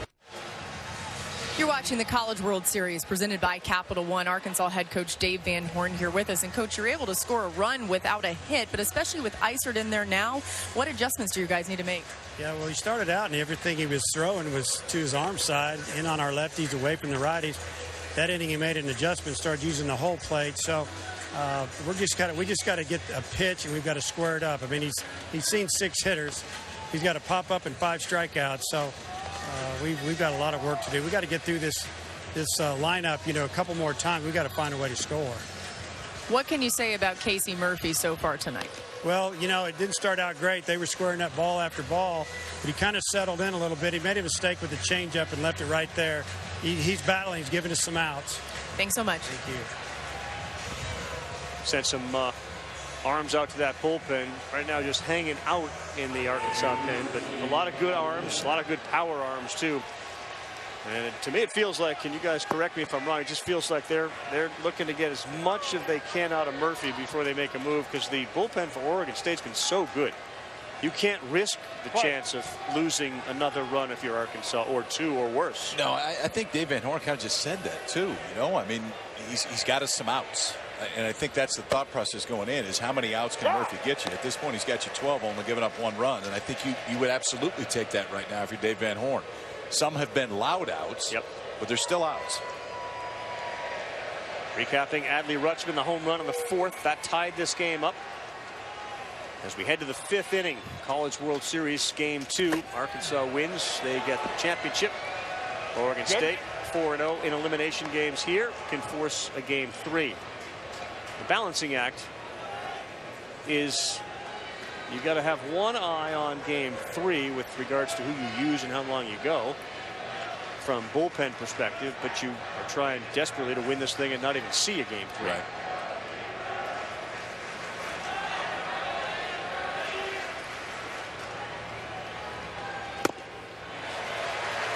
One and two.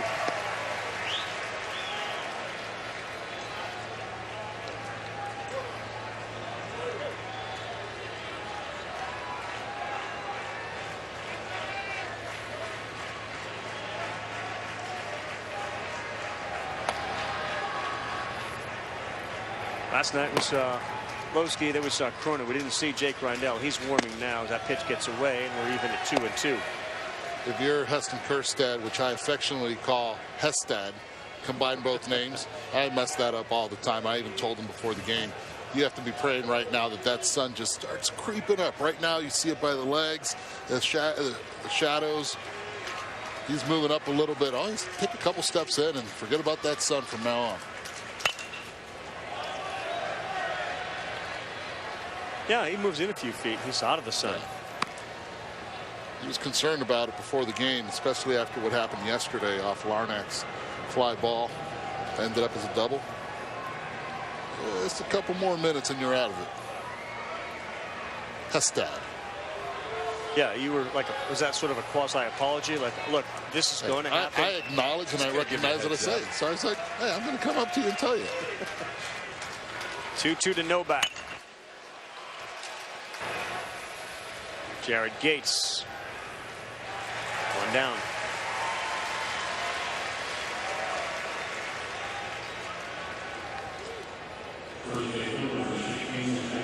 Get a lot of little leaguers watching the games. You watch all these guys catch pop-ups with one hand. Have we moved away from, let's get two hands? Is it all one hand now, outfielders? Pop-ups, infielders? You see a lot of it, yes. I think the technology right now with the gloves have really helped. You always teach two hands. The problem is sometimes, especially on pop-ups, you end up putting that glove in front of the other hand in front of your eyesight. And a lot more guys are trained better, but with little kids, I still love to teach the two-handed approach. He'll use two hands. He's just waiting for one. Come on, one right at me, please. 13 outs recorded by Casey Murphy. Kind of a quirky statistic. None of them have been on the ground. Either strikeouts or pop-outs. That's it. That's an indicator to me of location tonight for Murphy. We talked about it earlier, where everything had been elevated, and that's why you see so many fly ball outs. That's usually not a good idea. And I know that this ballpark plays big, but I think it's playing pretty fair tonight. He's got an elite center fielder who's bailed him out a few times. Good pitch. Slider there. Yep. 1-2. Zach Taylor.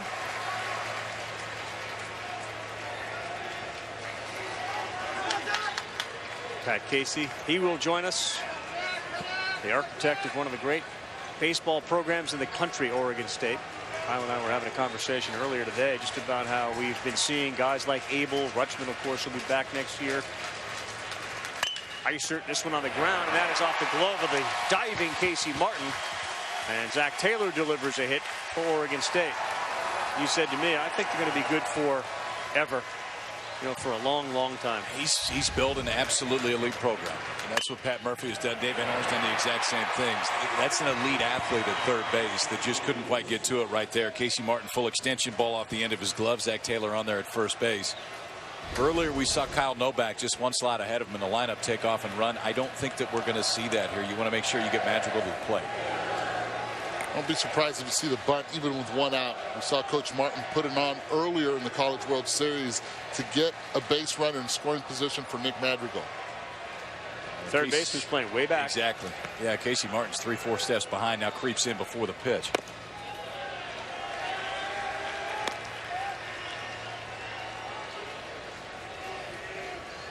Amazing the impact that a guy like Madrigal and then the middle of that order can have on a team and on a pitcher and in a game. You just sort of know that they're lurking out there.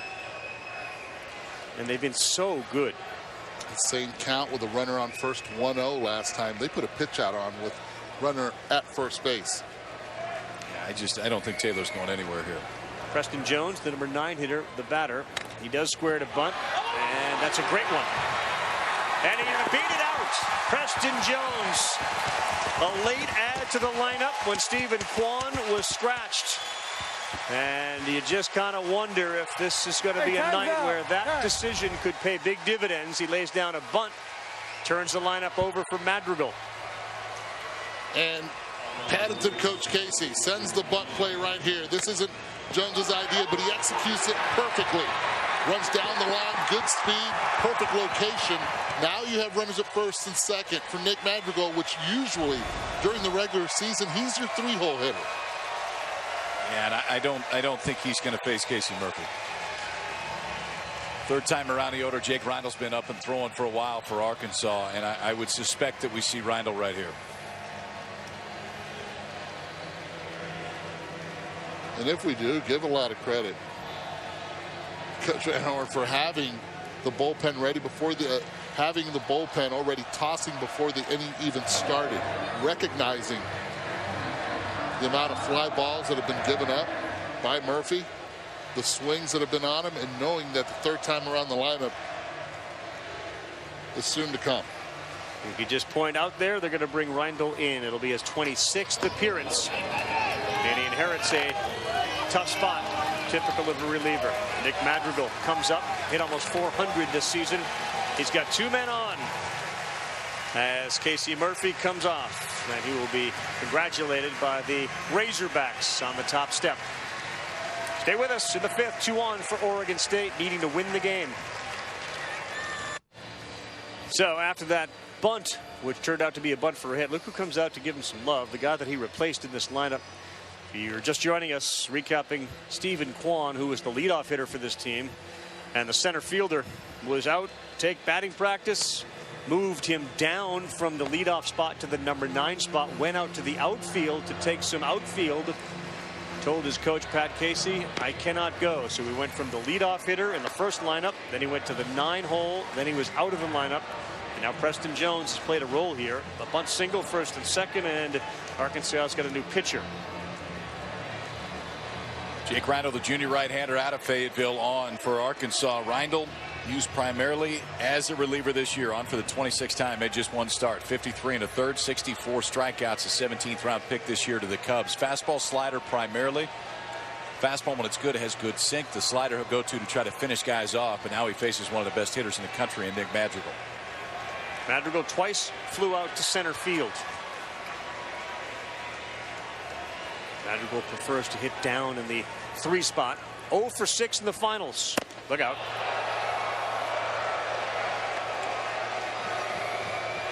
And it's hard to tell a strikeout pitcher.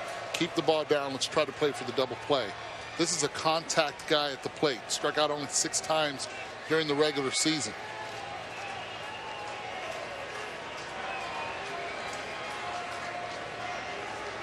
They talked all about unfinished business. They got here last year. 54 wins when they arrived. They left empty-handed. And Reindl looked like he aimed that, and he's behind 2-0. That didn't look like a comfortable pitch, Kyle. Well, that one looked like he was trying to miss a bat.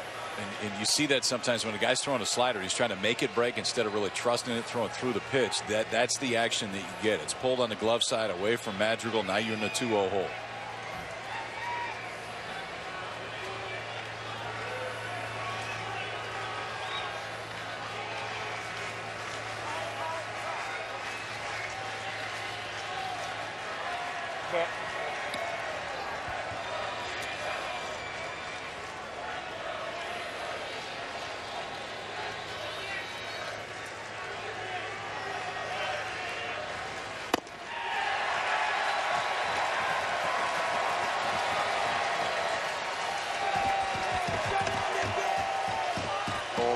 Throwing in the Arkansas pen. Reindl behind 3-0. You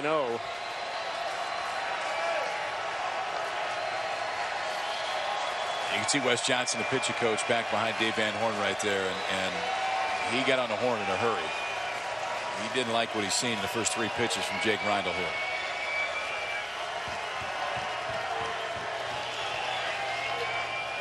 Wow. Madrigal may have bought himself a walk there. That certainly looked like he got a lot on the plate. And now they are loaded with 1 out. I'm with you on that, Carl. So 1 batter, 1 walk, and now 1 meeting on the mound as Wes Johnson, the pitching coach, comes out. After that first pitch sailed up and out of the strike zone, it just felt like Reindl got a little tentative. His last 2 pitches were cutters. You could see fastballs at 89, 90 miles an hour. They were fighting to cut, and you could tell the first one was way high, the second one right in the middle.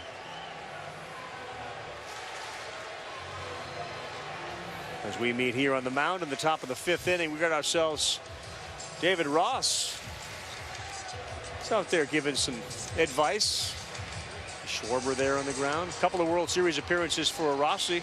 97 with the Tigers, 98 with the Gators. He went looking for another team, but they wouldn't have him.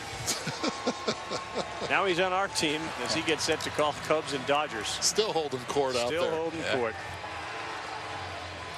Played against him in 97. Do you remember, like, did he stand out? I didn't pitch in that one. Yeah. Tim Hudson really stood out. Tim Hudson won 15 games with 20 home runs that year for Auburn. Well, back here, huge spot in this one. Oregon State threatening, bases loaded. Cadyn Grenier. And another ball after that meeting with Wes Johnson. Just looks tentative. Yes, he does. First pitch slider, too. No, you're Grenier. Even though he's thrown 5 in a row, you know one thing. Fastball.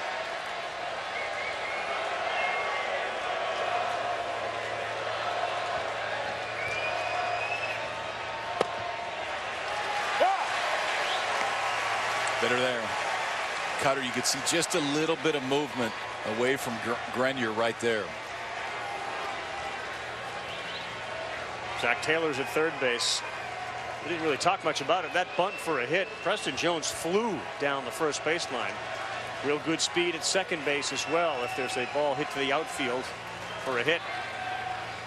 1-1 to Grenier. He lays down a bunt. It is, maybe going to go foul. Throw to first, safe. Wow. Casey Martin played it. Suicide squeeze. With the bases loaded, I'm telling you right now, I did not see this bad boy coming. What a bunt. You talk about foul ball base hit, that should be the execution. And it was, and a great attempt at third base by Casey Martin. Look at the reaction he had. He knows he has no play at home plate, but still the speed of Grenier, the execution down the line, too good of a bunt. All around, you got to give that a hats off on it. Yeah, Cadyn Grenier, and to Eddie's point, I mean, it's either a perfect bunt or it goes foul right there. It was a perfect bunt because that was an athletic move right there by Martin at third base. He was behind the bag when he made that move. Had to charge, come all the way and throw off the right foot. Do you let it go there, though, Eddie? No, because he still had a shot. You saw how close it was. At least you get a shot at first, yes. This is the problem now, and we talked about it earlier. Get the runners on base so the big boys can come up to hit. Guess what? big boys coming up to hit, and we got a call to the bullpen. As Trevor Larnach with the bases loaded, this is not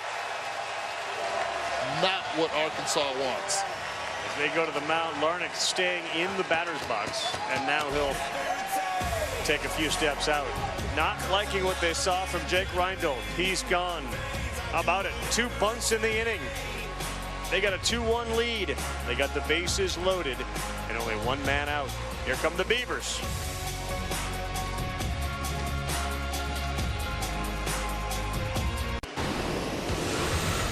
Fourth inning, like last night, a lot of stuff happened. Adley Rutschman went yard. That tied this game up. He jumped Casey Murphy. And just like that, we are knotted at 1. Fifth inning in all Oregon State. How about the bunts? We've had 2 of them. This one had to be fielded by Martin, who flew through to first. Nobody out. 1 comes in. Beavers on top. 2-1.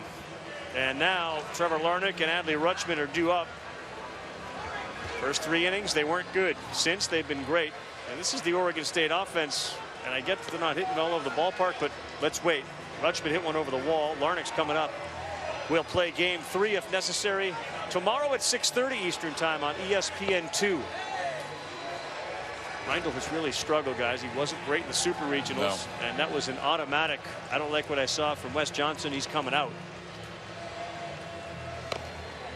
Well, now they go to a freshman, Cole Ramage, and it's primarily been Reindl, Losky, and Cronin that have been the 3 key guys for the Arkansas bullpen. But Cole Ramage is a freshman they're pretty excited about. 47 strikeouts and 32 1/3 is an indication of stuff. The stuff is very good. He's given up some hits, but now comes in at a spot that there's not too many guys want to come into. You got bases loaded, a 1-0 count, and you are facing the heart of this Oregon State order in a first rounder in Trevor Larnach. Let's not forget where they were successful against Larnach, and that was up and in his last at-bat.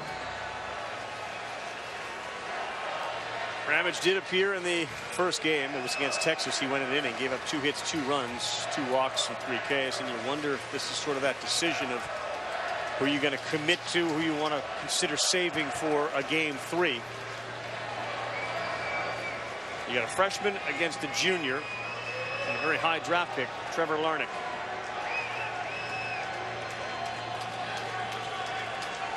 $18 home runs on the season. Both foul. Got a pitch to hit, and he fouls it off a 91-mile-an-hour fastball. I'm Arkansas. I don't even worry about tomorrow. I try to win this thing right now. 2-1. I do not bring Losky in, and I don't bring Cronin in unless this ball game's tied. I don't know how you can. Losky went 2 innings yesterday. Cronin went 1. Worst case scenario is you've got both of them loaded and ready tomorrow for game 3. I don't think they'll move unless this game gets tied. Isaiah Campbell, the assumed starter tomorrow. And I would think if you're Oregon State, it would have to be the freshman Kevin Abel. There's Campbell. He was outstanding. Lights out in his start here. 8 Ks against the Gators in 5 1/3. Looked like the guy that Arkansas was dreaming he'd become that night. If in fact there's a game 3, see how he handles the pressure. There's another freshman who really looks very anxious right now. Abel. 1-2 to Larnach. Good pitch. And how about Ramage to get Larnach? Huge out, 2 down. It's a changeup, and when it's right, almost looks like a split. I mean, it has really good down action right there for Ramage. And not about a freshman stepping into this situation right now, Eddie. Throws 3 strikes. He threw a cutter first pitch, then changeup, and then he said, you know what, the changeup was good, but let's change a little bit of that language and go cambio on that one, down and away to get a big strikeout. I mean, you come in at a 1-0 count facing a big-time hitter in Trevor Larnach, and that's a big strikeout for the freshman Cole Ramage right there. Now you got to deal with this guy, though, and it does not get any easier. 2 for 2, single and a home run for Adley Rutschman, having an enormous College World Series.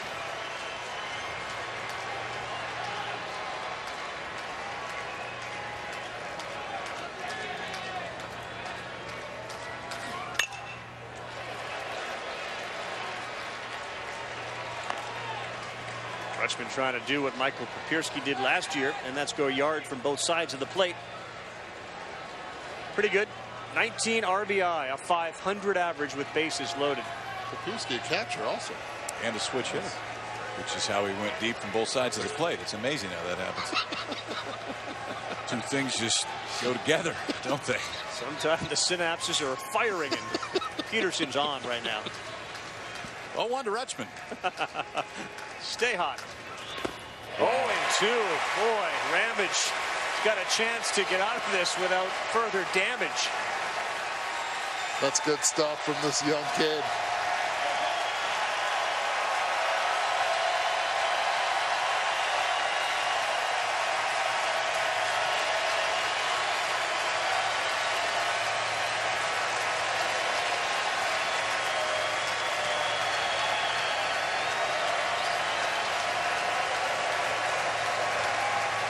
Rutschman's nickname is Adley Clutchman.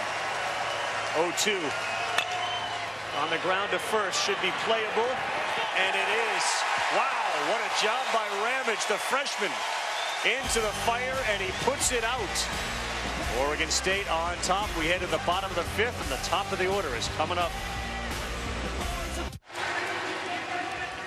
Oregon State head coach Pat Casey here with us. Coach, obviously you want to get some more runs across there, but how about a couple of crucial bunts to take the lead? Yeah, you know, we haven't been scoring any runs. We're trying to do anything we can to get a little bit of momentum. You know, we got the right guys up there with Rutsch and with Larnick up there at the right time. So got to give a lot of credit to Cadyn and Preston for getting that job done. We know we just can't keep leaving runners on base. These guys are too good. So, you know, hopefully we can find a way to score some more runs and keep pitching. Your guys have had their backs against the wall for much of this tournament.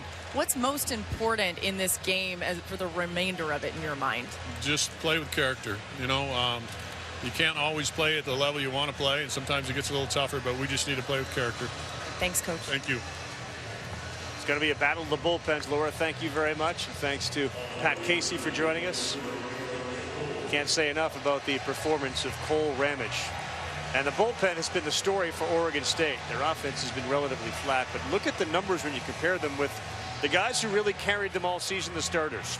Bullpen's 3-0 in 32 innings, a 1.69 ERA. More innings, better numbers. Great. And the left-hander today has been outstanding. Brandon Eisert has faced 6. He has struck out 5. That'll play. Here's Eric Cole, leadoff hitter. And that pitch would almost cause a hitter to crowd the plate a little bit. It's given him the outside strike to righties.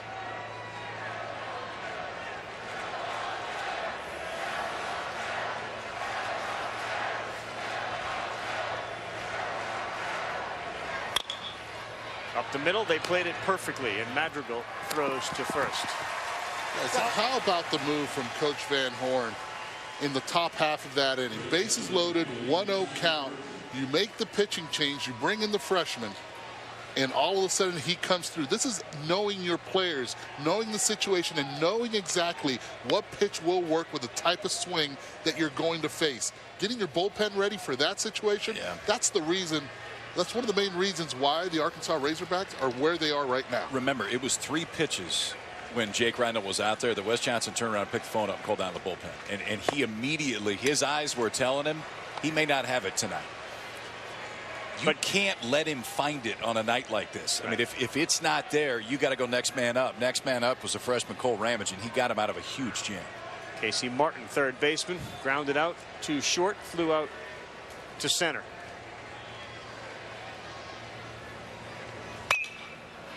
Fouls it off. When we talk about momentum, I thought even though they lost the lead there in that top half of the 5th inning, it got the fans on their feet. It got them rolling. In between innings, these fans were doing their chant. They were doing their thing. They're up again. Sun is starting to disappear on them in the outfield. That one, under the glove of Madrigal. He was again shaded up the middle. And Casey Martin's aboard with his first hit of the night. Just to follow up on that, why not start Ramage instead of bringing Reindl in?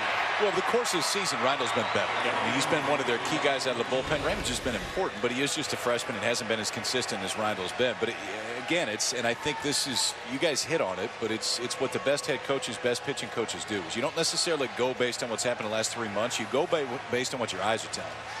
And the eyes right away when Jake Rondo was out there just made it look like he didn't have it tonight. So Eisert gives up his first hit. Now he's dealing with Heston Kjerstad.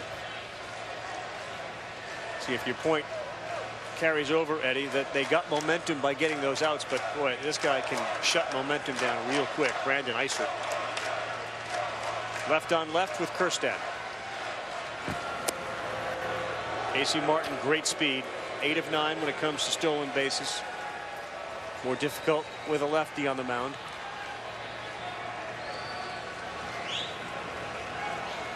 See if there's something he can pick up on Eisert, which will give him a better chance to steal a base. If that's the game plan.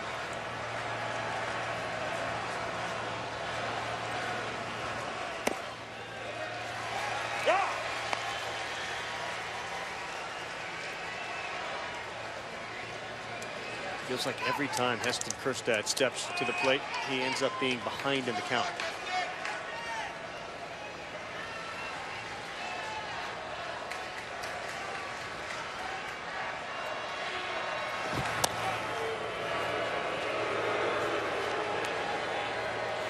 With Martin's speed, he can steal second even on a move. If it takes a while for Eisert to get over to first base, and the jump is on first move, which you're going to do against a left-hander anyway, Martin's fast enough that he can still steal that bag. I don't know that they're going to take a chance, but if you're gonna, this is a guy you're probably going to do it with. Safe.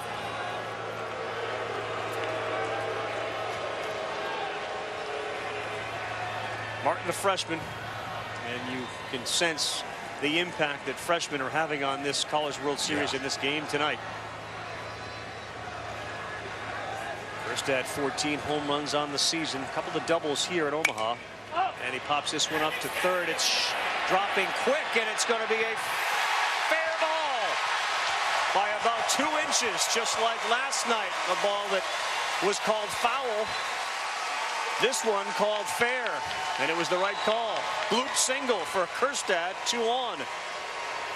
So, Eddie, we've talked about the power and the ability for Kjerstad to hit the ball the other way. When that happens, your outfield, the opposite distance, really has to respect it, and it's exactly what Kyle Novak was doing. He's playing a lot deeper than you're going to see a left fielder play against most left-handed hitters. Because of that, the ball that Kjerstad can't get to just flares down the left field line, is in a spot that nobody can get to it. And the Hogs have back-to-back hits here. 2 guys on, and a really good chance to score some runs. And guess who's in the middle of it? The freshman. The freshman coming in, 1 out. Seem to be all the time. Get 2 runners on, and now you get a senior. Senior at the plate. Luke Bonfield. Ball.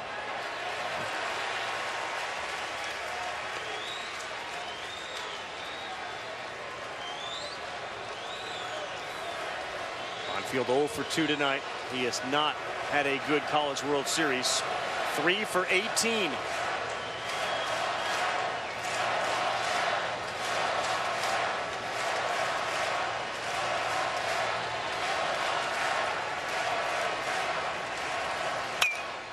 Got a pitch to hit, and he fouls it back into the seats.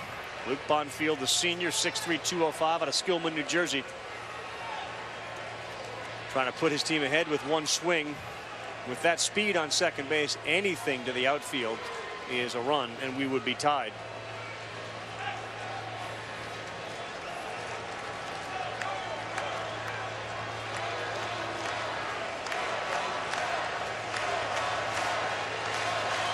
This was the inning for Arkansas yesterday. 1-1 Bonfield. This one is to shallow left again. Is anybody going to get to this? No, it drops. And here comes Martin. And he is safe at home. We're tied at 2. That incredible speed and a great read by Martin, the freshman, notched this game up.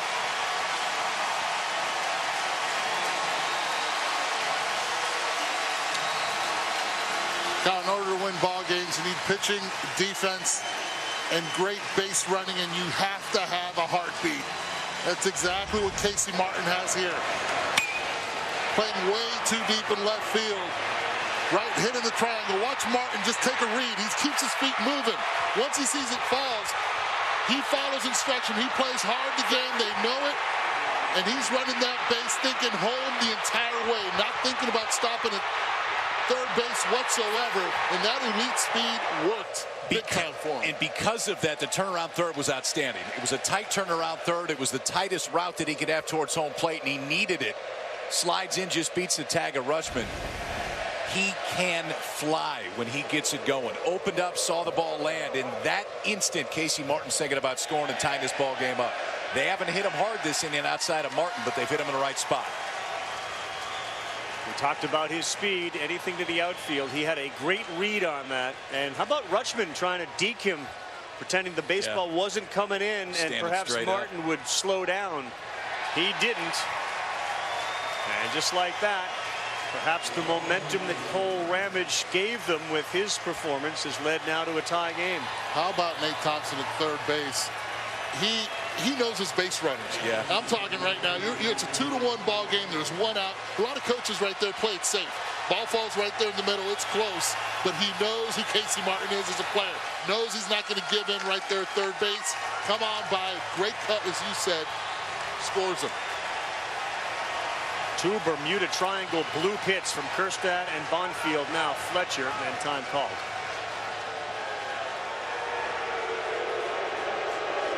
And Nate Yeskie slow walks to the mound.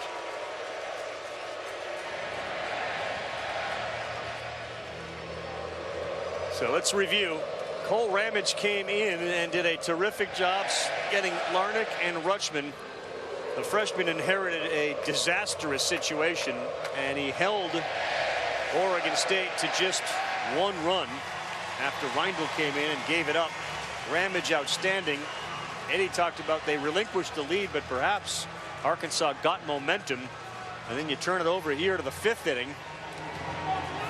You get one out, and you get a single from Casey Martin and a blooper from Kjerstad, and another seeing eye single from Bonfield that dropped in between Novak, Jones, Larnach, and Grenier. Yeah, and I think Nate Yeskie out. It's an empty bullpen. I mean, this is Isert's ball game. That is absolutely a fact. And I think this is one just to say, hey, man, let's see this for what it was. It's a flare to left. It's a flare into short left center. Let's not change anything right here. The approach is fine. Just keep doing what you're doing. Here's Dominic Fletcher. He has struck out twice. He's had a terrific College World Series, batting over .450. First pitch has been his go-to pitch on the first pitch. The slider in there for a strike.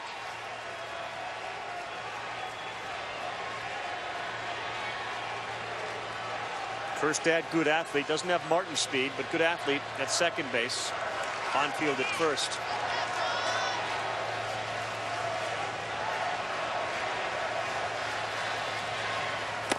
Wild swing, and he's 0-2.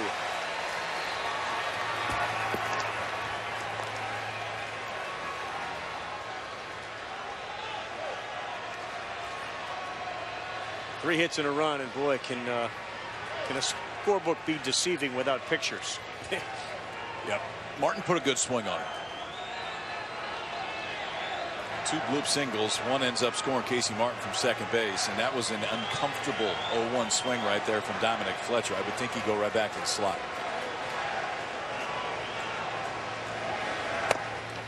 Oh, but you're right, he should. I'm testing Kjerstad at second base. Anything in the dirt right here, I get a good secondary.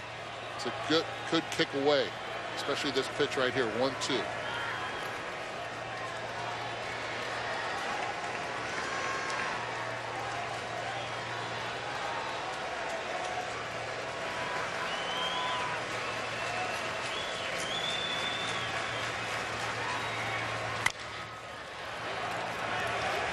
Away from that slider twice. Now you think ahead, Kyle. You get Ramage, the freshman. He was great. He's a freshman. You got Lowski out there. You get Cronin. The game's tied. I think now they absolutely come into play. If you're down, I just don't think they do. I don't think you can roll the dice that much. But if it's a tie ball game late, you got your two guys down there that give you the best chance to keep it all knotted up and give your offense a chance to win it. 1-2 to Fletcher. Nope. 2-2.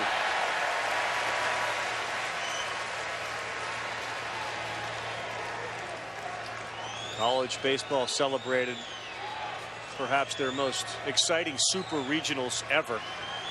Here at the College World Series, we've had a lead change in 9 of this year's 15 games. We had that 3 times last year. Good balance, good parity, good games.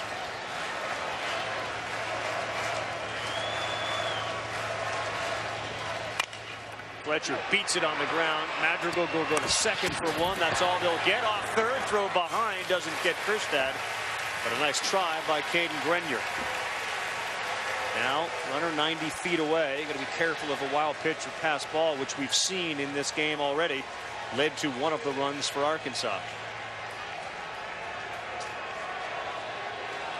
Look who's heading out to the bullpen for Oregon State. Their starter, Kevin Abel.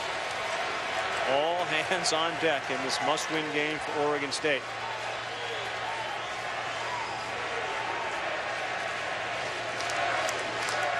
Fitting, perhaps, the Arkansas kid, the hero in the Super Regional. Carson Shaddy steps into the spotlight.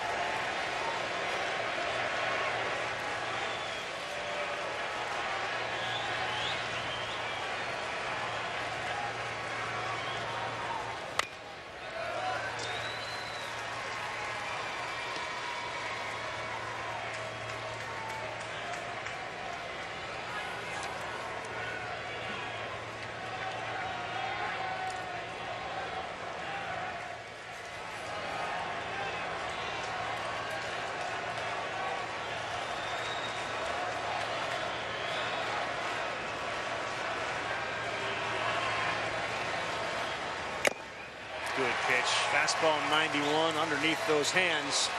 And now Brandon Isert ahead 0-2.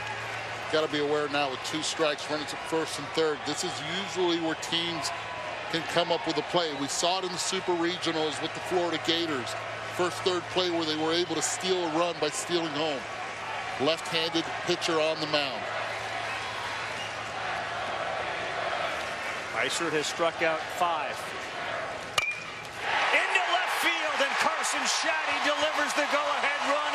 Kristad touches home, and they have first and third. And the Arkansas kid who dreamed of being a Razorback since he was 4 sends the crowd into a frenzy.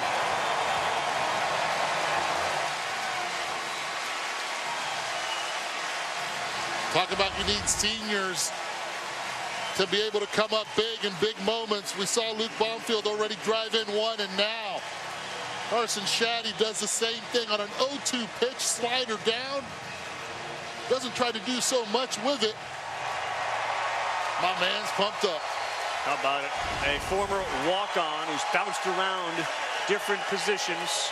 Grew up rooting for the Backs. His dad played for them, and he now has given his team a 3-2 lead in the bottom of the 5th. Jared Gates. Good block by Rutschman. Tell me that move by Dave Van Horn now. How big was that in the top half of the 5th inning? We talk about momentum. These players fed off it. Yep. Yeah, and you said it at the time. I mean, the crowd reacted. You got Arkansas's crowd back into it, which makes a big difference in this place tonight. You can hear it on TV, and if you were here, you can really see it with your eyes. There is a ton of red in this ballpark, and they are back into it.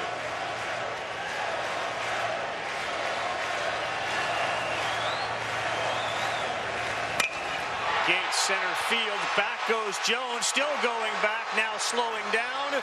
And he makes the play. Jared Gates gave it a ride. But just like last night, 5th inning, huge for the Hogs.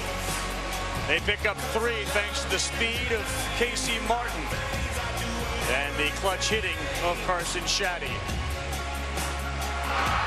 They're going nuts at Baum Stadium. They're doing the same at Baum Stadium North, which is also known as TD Ameritrade.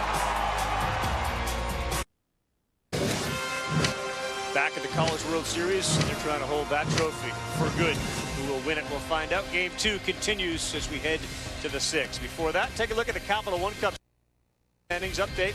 Teams compete for a combined $400,000 scholarship donation from Capital One. Winning team of the CWS will get 60 points from their school. Arkansas men currently have 6. With a win, they would end up in second place with 66. Really, Stanford? Wow. Yep. That's all they do out there, huh? Sports? Just sports. That is all.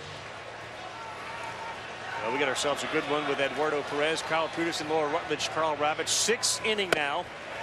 Cole Ramage, who came on and somehow got Trevor Larnach and Adley Rutschman to end the 5th inning. Deals with Michael Gretler, Tyler Malone, and Kyle Novak here in the 6th. On the ground to third, fielded cleanly by Martin. Long and strong and off the mark. That's an error and no advancement. Gretler thought about it, wisely stays on first, and a mistake by Casey Martin. He did everything right, too. Took a step back to field that baseball, kept his feet moving. Only thing was, I mean, you look at it, the footwork was perfect, shuffled, just sailed on him a bit. Got a little bit under it with the elbow, but besides that, all there. So the hero with his speed in the last half now commits a error and gives Oregon State and a base runner. Tyler Malone, the designated hitter, struck out, flew out to center. First error of the game for Arkansas. They've been very solid in the field since the NCAA tournament began. Ramage, that one hit hard, and that was in the right center field gap. Gretler will go to third. And the throw comes in, the error now at third base, and a hard hit ball by Tyler Malone. How long do you leave Cole Ramage in the game? Barilowski has just started to throw in that Arkansas bullpen. It looked like a cut already that kind of came right back in towards the barrel of Tyler Malone, who has barreled plenty of them up in this College World Series. We talked Lowski, and when do you use him?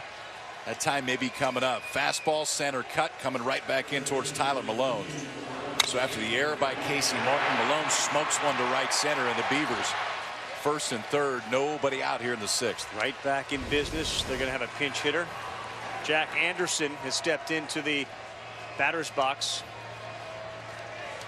Anderson will hit in the place of Novak. Let's not forget here, when runners are in scoring position, what is the pitch he goes to? The changeup.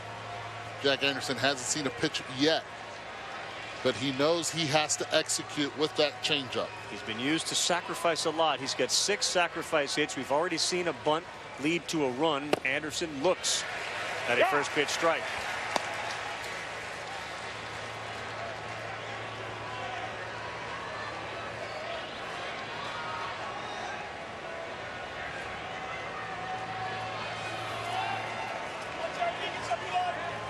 So an error to start the inning from Casey Martin. That runner has advanced to third on a single by Malone. And now Anderson behind 0-1. Lays down a bunt. Popped up. Caught. Throw to third. Double play. What a huge play. They try to do the bunt again, and off the mound came the freshman Ramage. He threw to third, and Martin slapped the tag on Gretler. So the freshman comes in last inning, bases loaded, 1-0 count, gets 2 guys out and strands him, and now makes a big-time defensive play. And the presence of mind immediately to look to third base and know that that was the base runner that was probably off and moving the first. Ramage spins, throws, good enough for Martin to catch it, lay the tag down for the double play. Well, they succeeded with the bunt, the suicide squeeze earlier in the game. They haven't really hit the ball very well, and they try to go to the well one more time. And Anderson, who had those 6 sacrifice hits, got under it too much, and a good play by Ramage. So wow, how the inning has changed. First and third, nobody out. Now man on first, 2 down. And a strike 1 from Ramage.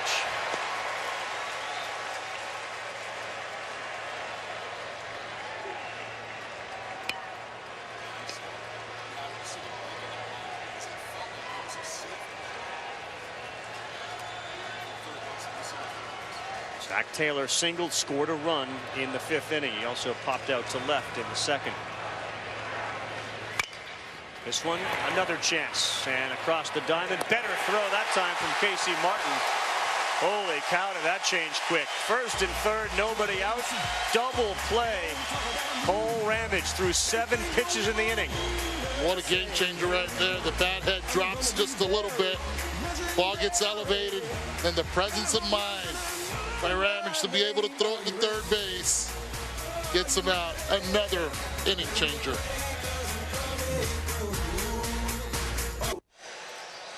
Welcome back to the NCAA College World Series presented by Capital One.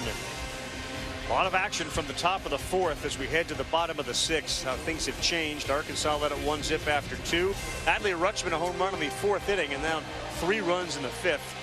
That butt attempt by Jack Anderson. Safety squeeze backfired terribly, led to a double play. And he has moved to left field. 8-9-1. Grant Cook against Brandon Isert. Boy, that's a called strike all night long. You see the look right there? Wait, what? You don't have to say anything. No words That's needed. Like, he's a catcher. He's like, I can't say anything right here. I need that call later. Well, home plate up. And to say this, he's been very consistent with that. Kevin Abel has begun to throw in the Oregon State bullpen. This one got more of the plate. He popped it up. Should be playable. Rutschman's over there. So is Taylor, and he makes the play. All right, so let's go back to this bunt by Jack Anderson. And it's not what the ball goes straight up in the air. That's one thing, but it's a safety. And Michael Gretler's a runner on third base, and Eddie, you cannot get doubled up on a safety. You cannot get. I mean, on a safety squeeze, you are reading the ball down, and if the ball doesn't go down, you're not going anywhere. And ultimately, clearly, the bunt wasn't great, but you can't get doubled up on a safety. And both of them made the mistake. Both runners. And again, this is what Coach Casey does. He even told Laura before, he said, we have not been executing with runners in scoring position, have to force the issue a little bit. He tried it again, tried his luck this time with no outs, runners at first and third. As a runner, you read that, you freeze. Yes. And if you don't score, so be it. You go back to third base, you have runners at first and third, 1 out. I have no problem with the call. I mean, ultimately, you're trying to tie the ball game up, and that's what Oregon State's done the entire year. Plus, you're putting a pinch hitter in there that's done that plenty of times. Clearly, the bunt wasn't good. We talked about the barrel going down at the last minute, but you can't get doubled off with nobody out. You can't get doubled off on a safety squeeze. Jax Biggers bats. He's the number 9 hole hitter. Reached on a walk, struck out.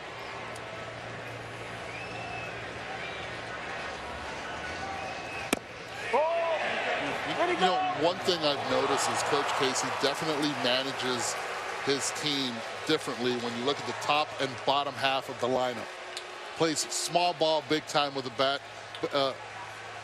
Casey is screaming out at the home plate umpire. He is screaming out at him on that check swing. And this is the whole week kind of coming into one frame right there. For Pat Casey, honestly, for Oregon State, if there's been any close call, it's gone the other way. And there's not intent. I'm not saying that there's any intent in it. That's a swing. That's a swing. And that's Pat Casey's got a good look at it. That's why he was so vocal right there. But you know that the frustration just continues to build. Clearly it's an elimination game, but I think the feel is, man, just one of them has to go our way. Scales have definitely tipped in favor of Arkansas when it comes to the close calls. This one to left field, coming in and now going back is Anderson. There are 2 down.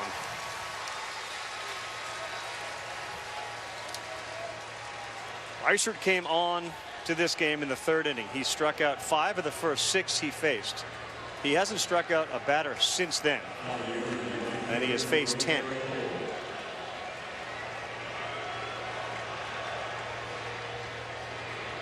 Back to the top of the order, Eric Cole.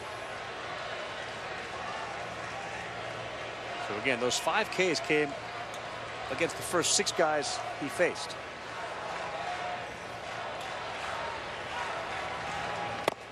That's a strike all night long.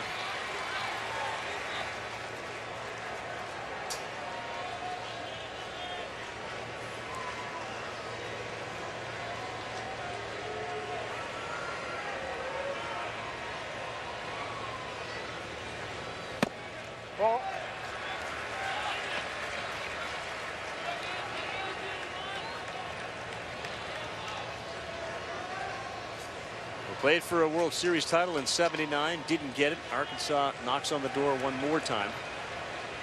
Oregon State back-to-back in '06 and '07. That's down, and it's 2-1.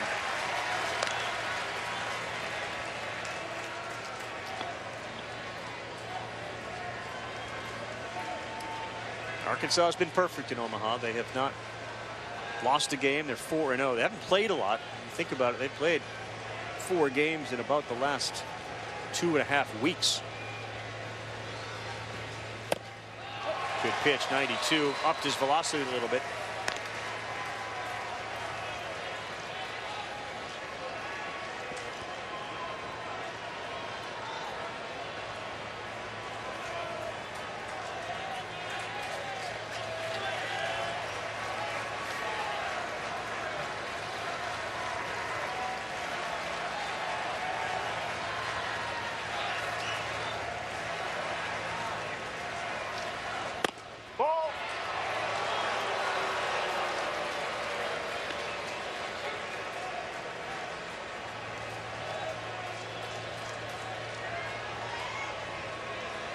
Pat Casey in the 7th inning, the 9-hole hitter, and then back to the very dangerous top of the order.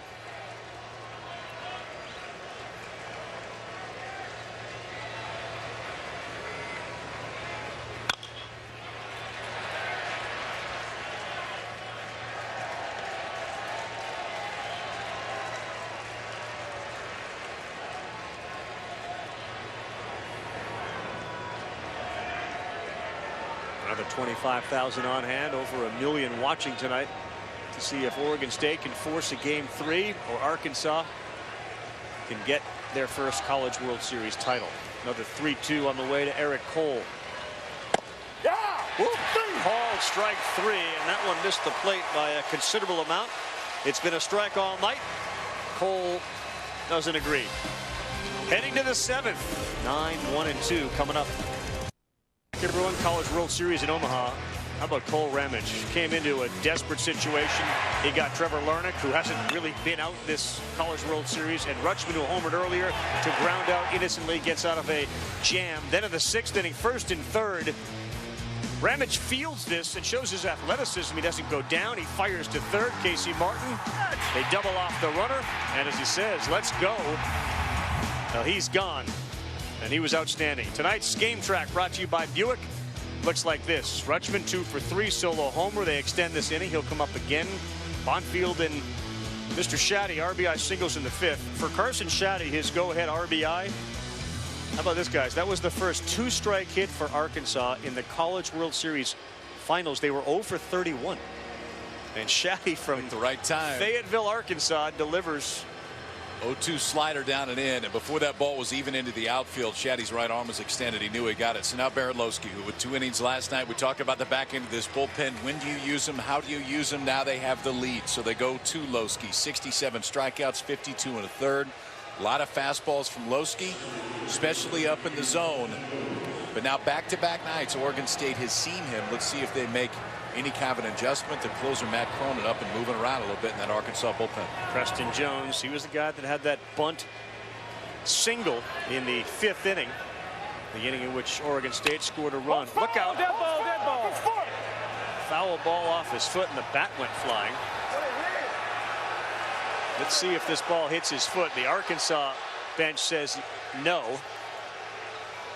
I didn't see that off his foot, Eddie. Me neither. I saw the bat go flying, and it was, I mean, it's a visual that you don't see much, but it didn't look like it was off his foot. No. Wow. Hit the inside part of his leg? Yeah. Not his foot. That's why we're looking at a different spot. Tell you what, that's one tough dude. If you don't hop around after fouling one off the, I mean, that was off his shin if it hit him. Really got to slow that down to see it, because clearly it's way out over his foot. Watch his pant leg.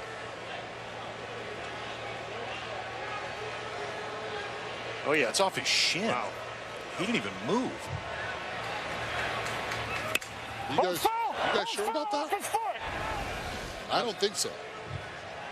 Side angle, it looked like it. That's in there for a strike. 93 from Lowski. I don't think I've ever hits you seen in the shin. That's what I'm saying. I don't think I've ever seen a guy foul a ball off his shin and not move. Glancing blow. Not a full shin burger, just like a little fillet.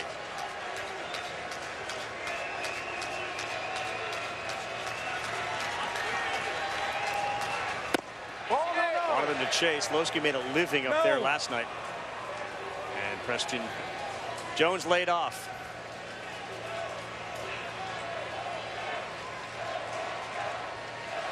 They got to get 9 outs to win the title. They're going to have to deal with Madrigal, Larnach, and Rutschman at least one more time.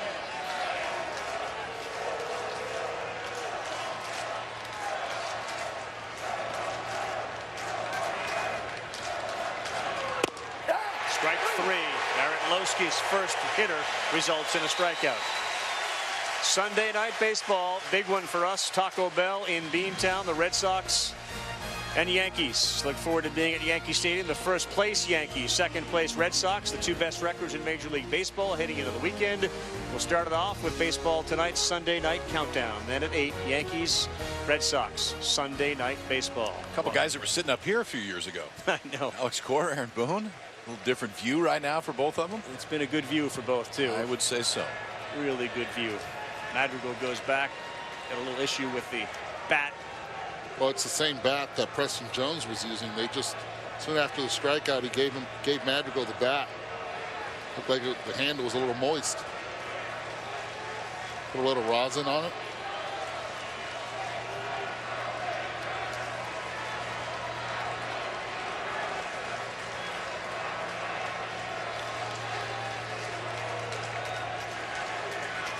One out. Good matchup here. Lowski and Madrigal. First pitch, ball 1 away.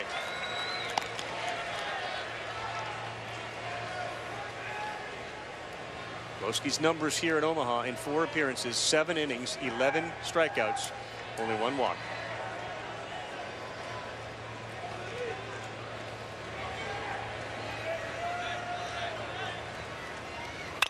Changeup, and that's to center field.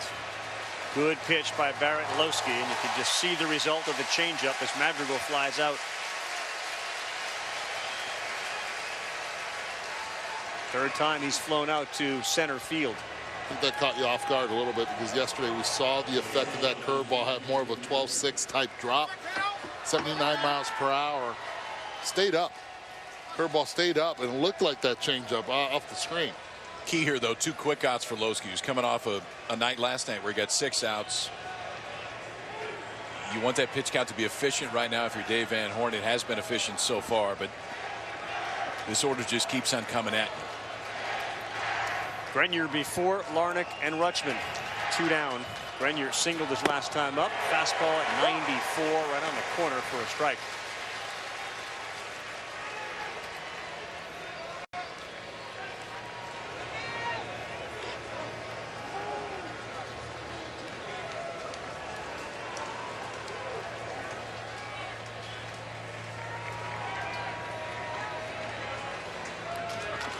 Grenier, the junior, out of Henderson, Nevada. Ball.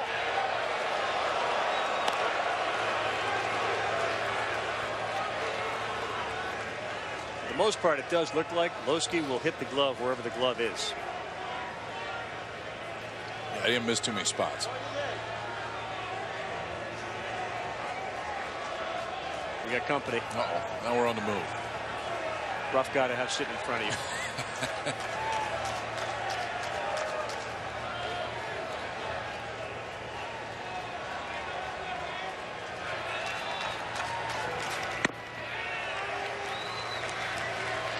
Love to get Grenier aboard with Larnach. Grenier's got really good speed. And again, 7, 8, 9 have been the innings for Oregon State. They've outscored their opponents by 21 runs after the 6th.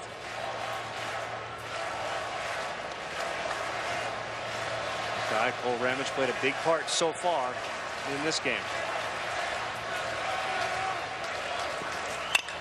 Back up the middle, clutch job. Cadyn Grenier's aboard with 2 down, and you have to deal with Trevor Larnach now. Really good piece of hitting by Grenier. He's got 2 hits tonight. Watch the hands work right here. Pitch on the inside part of the plate. He brings them in. Then stays up the middle. Talk about working those hands and the balance that Grenier has. 37th pick overall in this year's draft. That was big time because it's exactly where Lowski wanted to throw it. Grenier just got his hands inside and got the barrel to it, shoots it out to center. Matt Cronin with a baseball in his hand, but not yet. Not yet.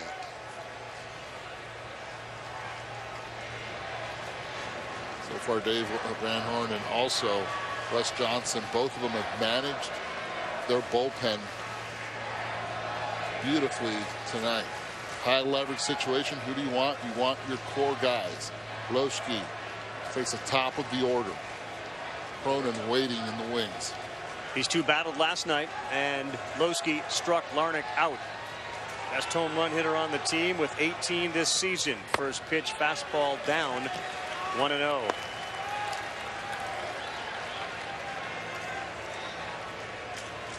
Larnach and the guy on deck are putting together one of the great College World Series by teammates in the history of the College World Series.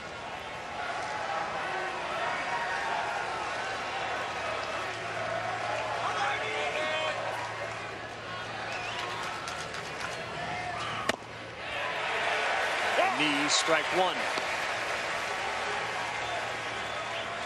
Colin Kerstad in the outfield playing deep. Fletcher, we've already seen him in center field go back beautifully on the baseball to start off the game twice back-to-back. Playing a couple steps back from where he usually plays. No double situation, tying run at first.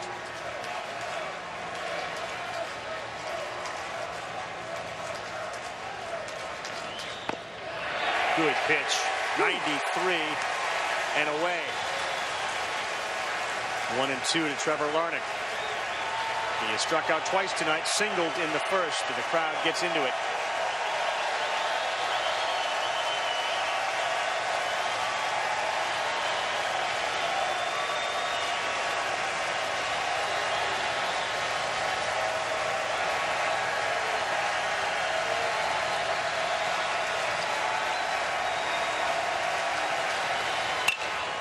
Hard hit, shortstop, good hop, steps on second is Jax Biggers. Larnach hit it hard. Biggers got a good bounce, and they get through the top half of the seventh.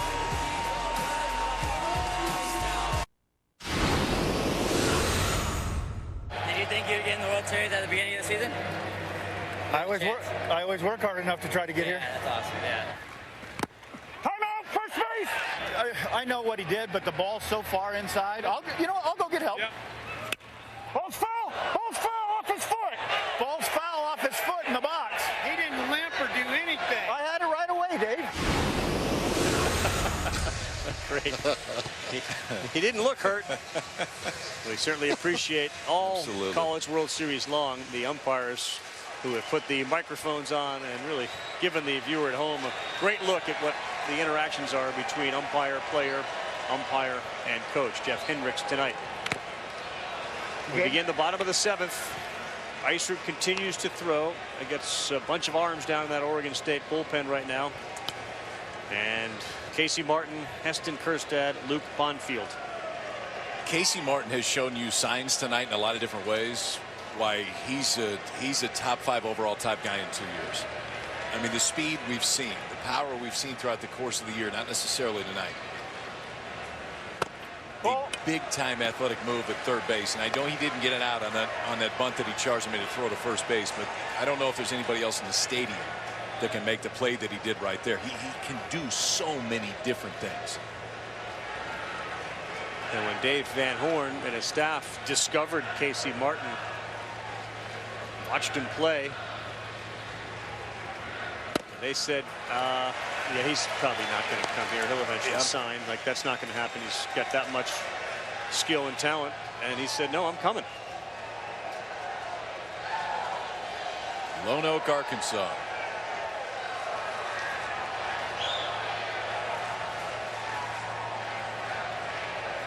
Oof. He didn't want to swing. You could see his face once he committed.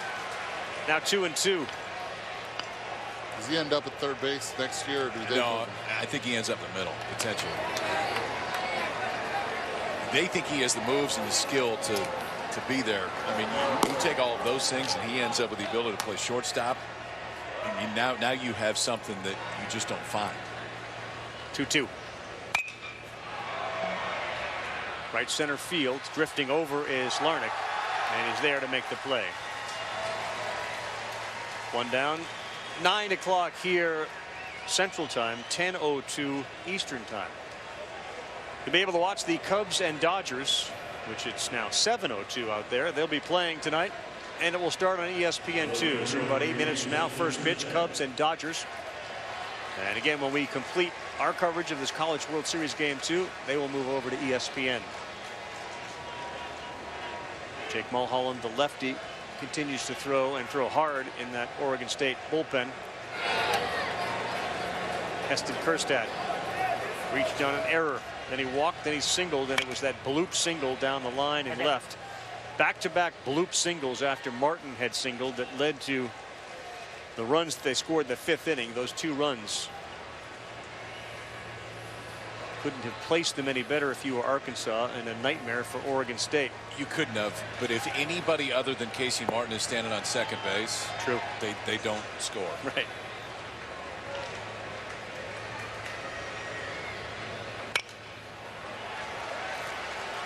Oftentimes you keep score and you circle big plays, critical plays, key plays. There have been a whole bunch of key moments in this game. Yes. Pitching decisions, bloop hits, hit batters, bunts, suicide squeezes.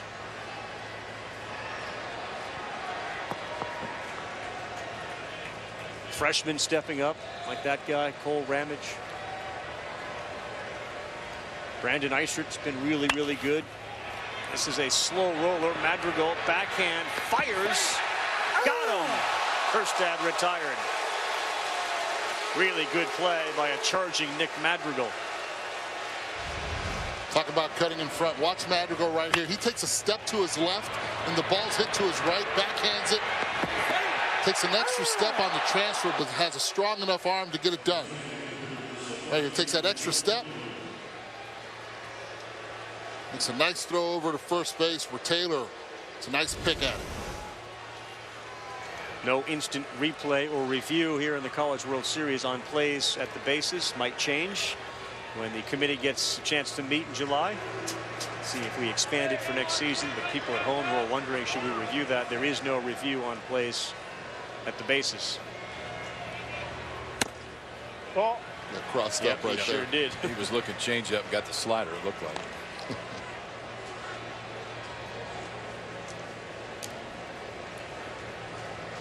So if you're Arkansas, you bring Lowski back out for the 8th inning. Yes.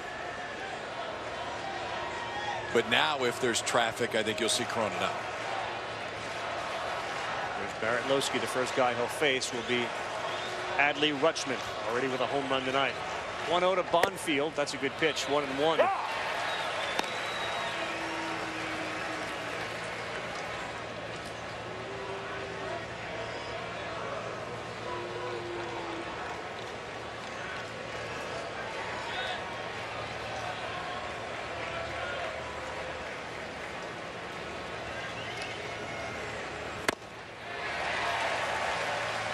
Can't say enough about the Oregon State bullpen this entire College World Series, how great they have been. Their starters have not given them length at all.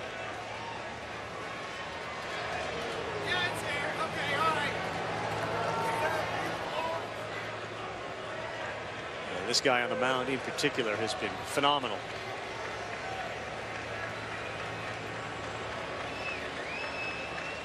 Looking for strikeout number 7.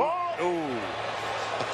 That's been a strike most of the night from Jeff Hendricks. Yeah, pitches way away, but Luke Bonfield ended up striking out on a pitch that was this much out in a 2-1 pitch that was called right there. This time not called. He's happy about that.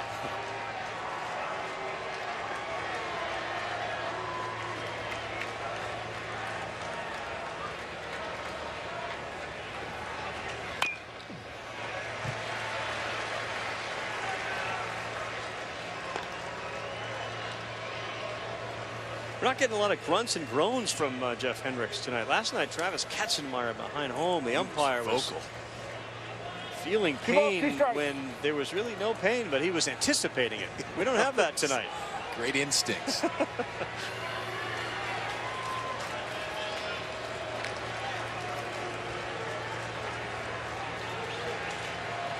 2-2 to Bonfield. Popped out of play.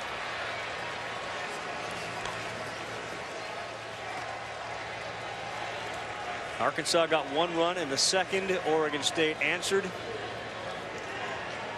with a run in the fourth, a run in the fifth, and then Arkansas, bottom 5, comes up with 2. And that's how we get to 3-2. Bottom 7's been a battle of the bullpens for a while now.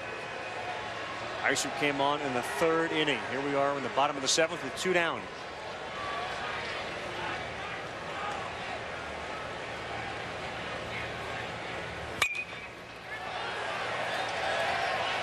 Rutschman looking for it. Now he sees it's no chance to be caught.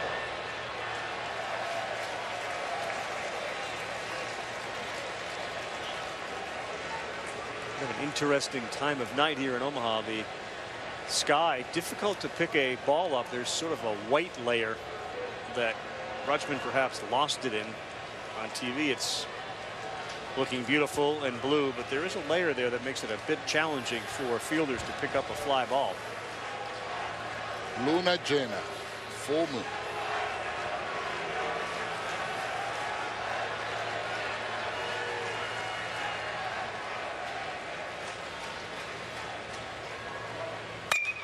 That's hit into the corner. Bonfield jumped him, and he will take 2.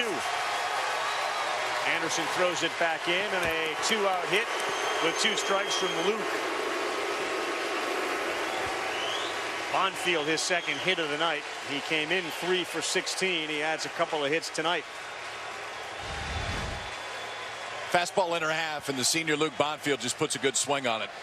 Hands in, barrel to it, hooks down the left field line, and when Jack Anderson can't get to it and cut it off, Bonfield's going to end up on second base easily. It's a stand-up 2-out double for Luke Bonfield. That will end his night.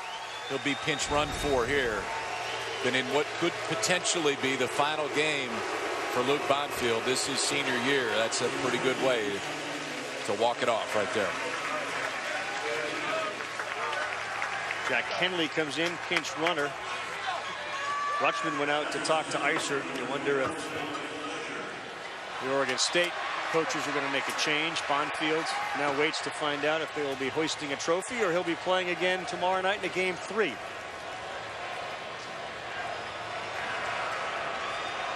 Second man that Isert faced when he came on was Fletcher. He struck him out, and he got him to hit into a fielder's choice. So even though he came on in relief, this is the 3rd time that Fletcher and Isert face off.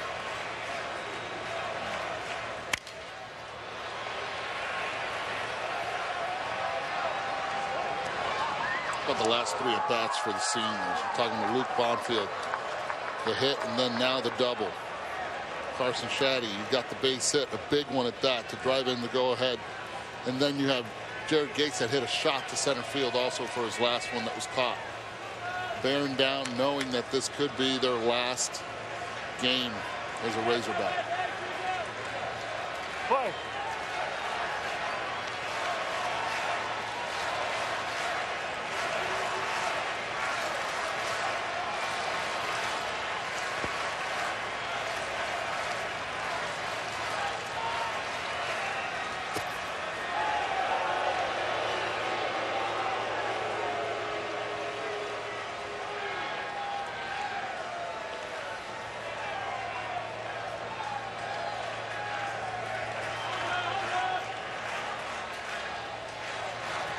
Two home runs here in Omaha, and Fletcher was hitless in the Super Regional. Turned it on here, and now he's looking to add some insurance. Time called.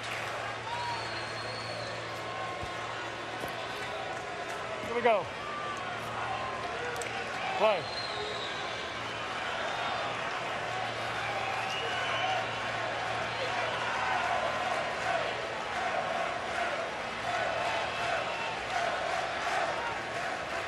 Inside.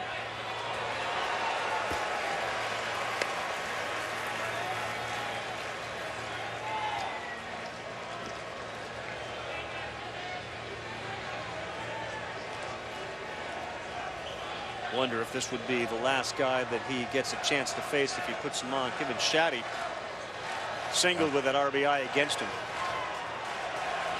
And they certainly have guys who are hot in the bullpen. 1-1. 1-2.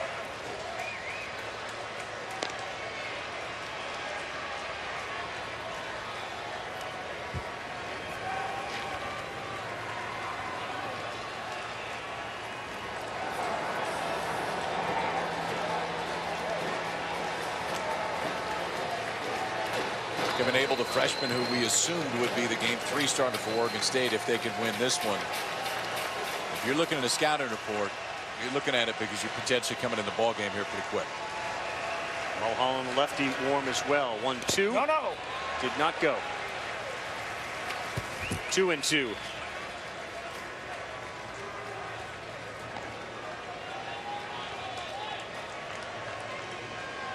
If it is Abel who comes in, where does Oregon State go to start Game 3? Doesn't matter when this one. You figure that one out tomorrow. I get that part, but I'm asking you guys. Well, the other one that I thought potentially could start, who hasn't, is Jake Mulholland. He's standing right next to him. Piece it together.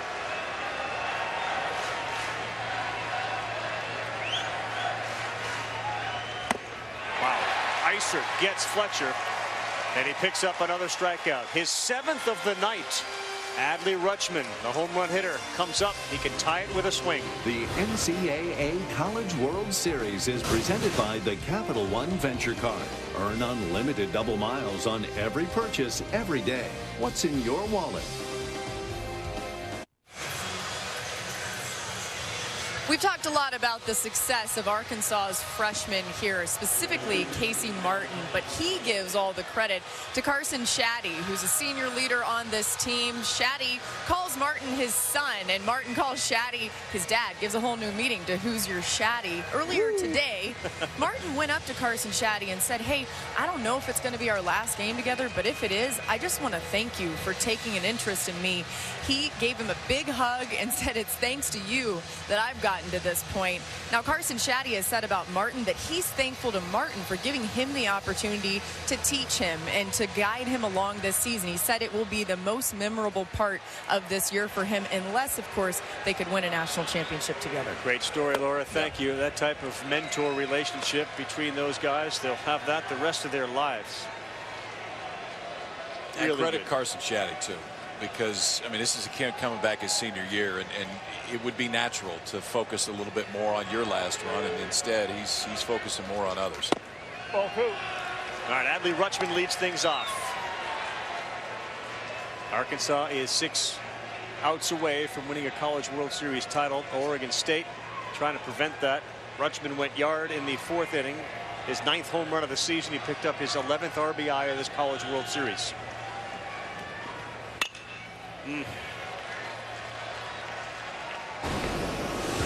Earlier in the 4th, he did it from the right side.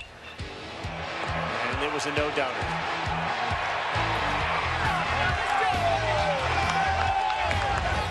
And he's already shown power to the opposite field earlier on in this College World Series. 13 for 24. 3 out of the 4 pitches for Lowski this inning have been up. Matt Cronin, the closer, up and throwing. While other guys in the lineup have shown the ability, Malone, 3 homers, Novak, who's now been replaced, Anderson on for him. This is the guy you've got to be most careful with. That a 3-1 pitch, he grooves it and he fouls it out of play. 2-0 fastball, 3-1 fastball. Lowski came after him both times, and Rutschman couldn't go get him. That's what that fastball that has that rising action, it's not rising action, but that Holt's playing so well will do. Gets off the barrel. Both times Rutschman catching the bottom part of the baseball, now 3-2. Crowd senses the import of this at-bat. Challenged him, and Rutschman. Adley Clutchman delivers another hit. Single up the middle. 14 for 25 at the College World Series. He's a sophomore. He'll be back again next year for Oregon State. How good is that guy? That's 99 hits on the season right now for Adley Clutchman. On base percentage over 500. Batting average over 400. A year after he hit 243. Right. So the leadoff man is aboard. 14 hits, 25 at bats, 11 RBIs. A little different for Adley Rutschman this time around. All they're trying to do is give them an opportunity to get to Madrigal in the 9th inning if possible. Gretler already squared. Pitch from Lowski rides high.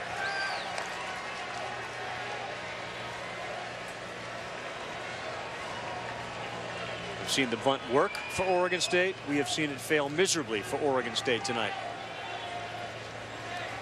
Suicide squeeze to run in, and then on a safety squeeze, they popped into a double play.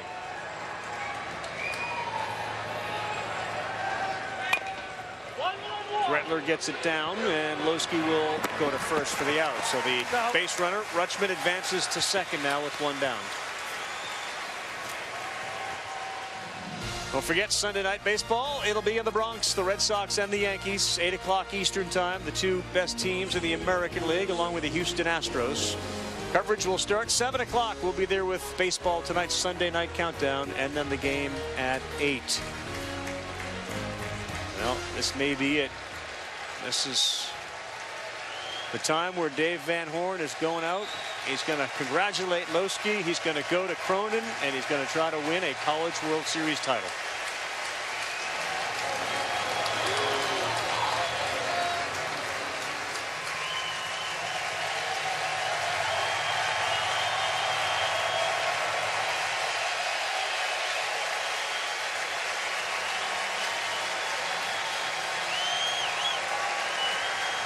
Do or die time now for the closer as he comes in with a tying run on second, top of the 8th of the College World Series.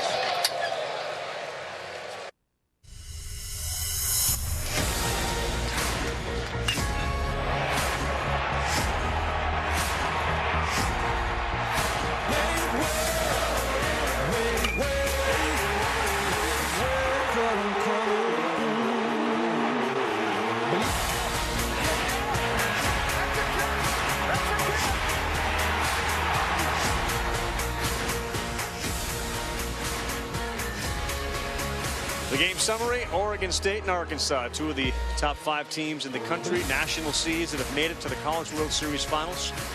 We got a 1-1 ball game. They bring the closer in to get 5 outs. The tying run for Oregon State's on second base. You're taking a look at the lefty, Matt Cronin, who relieved Lowski last night in the 9th inning. He struck out Malone, he struck out Gretler, and he got Armstrong to line to short. He's got to face Malone. He's going to face Anderson, barring a pinch hitter tonight. It's a pretty elite combination. Fastball into the mid-90s and doesn't walk many guys. 58 strikeouts, 13 walks for Matt Cronin over the course of the year. He'll come in to face Tyler Malone. Oregon State has 6 home runs in this College World Series. 7 now with the one that Rutschman hit tonight. Tyler Malone has 3 of them. It's real power, and now power on power right here.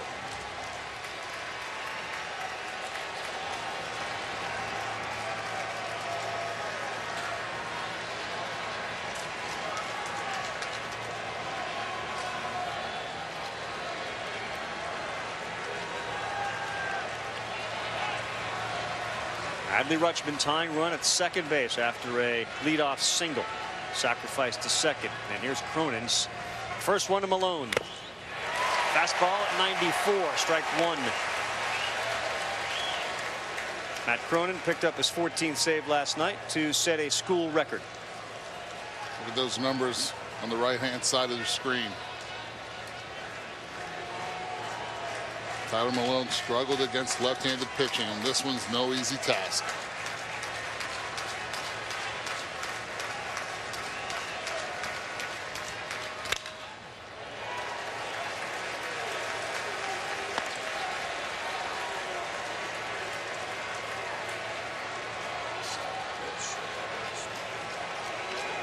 Beginning of the season, both of these teams were near the top of everybody's list to contend for a College World Series title. Pat Casey's got a juggernaut in the Pacific Northwest, and in that gauntlet that is the SEC, Dave Van Horn. And his Razorbacks last team standing, 0-2 on the way to Tyler Malone. Won't chase.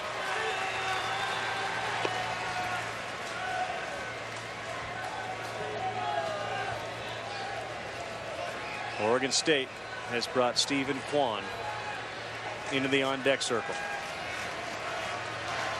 Their everyday center fielder and leadoff hitter who's dealing with hamstring issues may have a chance here.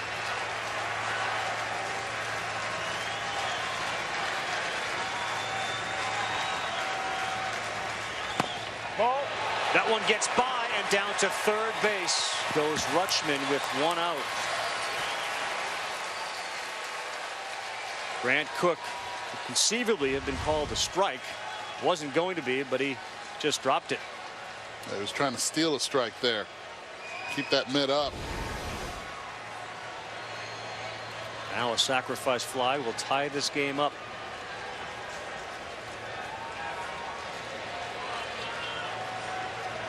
Cronin, the 6'2", 197-pound sophomore. Eddie, what do you got in the infield in here? Infield comes in, which is actually very strange. You're the home team. Yes, you're ahead. You got the go-ahead run at the plate. To me, this is a big-time gamble. 2-2, 3-2. One of the reasons you have to be aware, not only this is a fly ball pitcher, pitches up in the zone with the fastball. Gets a lot of jam shots also. Yep. Any blue contact, it will fall in the short outfield there. This one surprises me. It surprises me for Dave Van Horn to bring the entire infield in right here, because I'm with you. I think there's a better chance that you get a bloop over the infielder's head than you do a hard ground ball here. And if it is a hard ground ball, it's got to be right at somebody. 3-2. It's going to get to the seats. There's a higher probability that that bloop shot will be to the left side of the field also.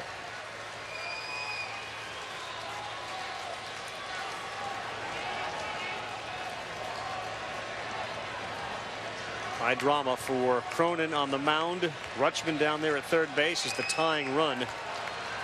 And Tyler Malone, the sophomore, out of Rossville, Georgia. He got a single his last time up. Single now would tie it. 3-2, foul. That's the best swing Malone's had right there. Little bit early on that Cronin fastball on the inside part of the plate. You look at it yesterday, they were 0 for 21 with runners in scoring position. Today, a solo shot drove in one, and the other one was a bases loaded squeeze play. Good battle. Cronin and Malone, the designated hitter. He's seeing it pretty good, boys. He is, I agree.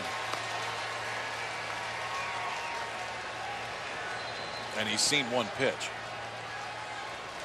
All fastballs. Yep.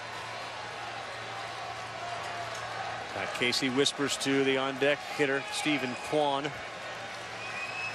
Would it shock you if Kwan were to lay a bunt down with Rutschman there? I know he's got bad hamstrings. If we get to that situation. Yeah, but I would tell you, I think Casey Martin's going to be guarding against it at third base. So, yes, it would. 3-2. Got him swinging. Fastball at 94. And Cronin wins that battle.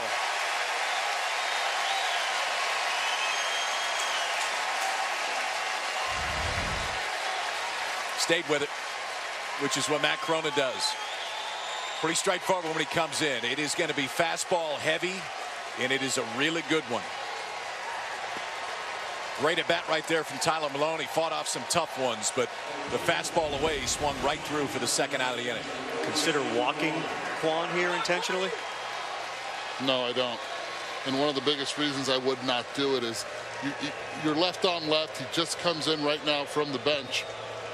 And to me, all you're doing is giving another at-bat to Nick Madrigal, to Cadyn Grenier, and then you would have Trevor Larnach in the hole in the top half of that ninth inning. There's no way I would pitch around this kid at the plate. You have the go-ahead run if you walk him and you put him on. No chance. Stephen Kwan has been the leadoff hitter when healthy and the center fielder every day. June 18th against Washington here, you can see he hit the ball and his hamstring, his left hamstring, grabbed on him. He has been used sparingly the rest of the way. Did play last night, didn't look very comfortable running, chasing balls down in the outfield. When we arrived at the ballpark, he was in the leadoff spot in the lineup that was given to us about an hour before the game. Then they revised it, moved him to the 9 spot. Then they revised it again and took him out of the lineup completely because he said he couldn't go. So here's your Willis Reed moment. Your off the bench Kirk Gibson injured moment for Stephen Kwan. Tries to tie this College World Series game up.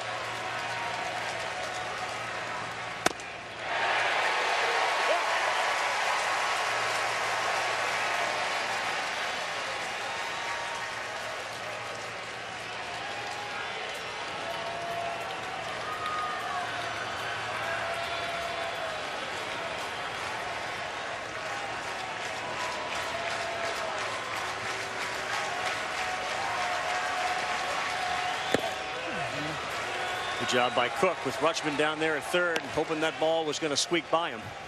I'm a little bit surprised Shaddy's not shaded more up the middle and Gates doesn't have more depth at first base, because you know that Kwan's not 100%. And it just feels like his approach right here is going to be to try to take the ball the other way, especially against a guy in Cronin that's left on left.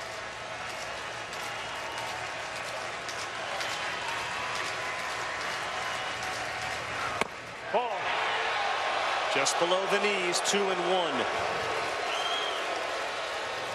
Outfield on the opposite side is playing shallow. Fletcher pacing in center field. He has not stopped walking for the last 6 pitches. Through the season, Stephen Kwan started 63 of 65 games. He's got 41 RBI out of the leadoff spot. That one's out of play. Now 2-2.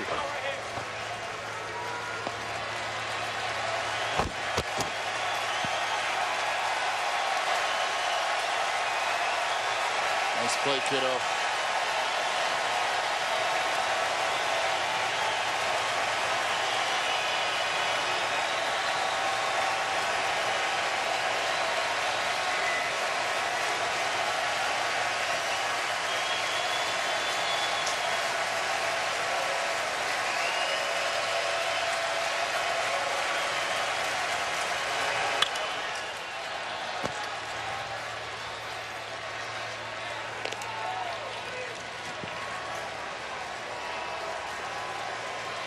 Very calm given the circumstances. Very comfortable in this situation is Kwan.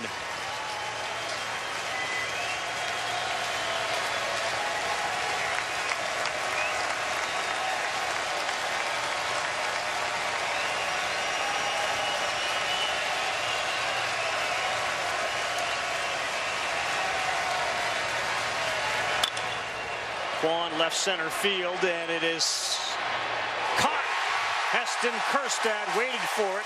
Dominic Fletcher was over there just to back him up. And Arkansas finds themselves 3 outs away from a hog pile here at TD Ameritrade. Matt Cronin gets the job done.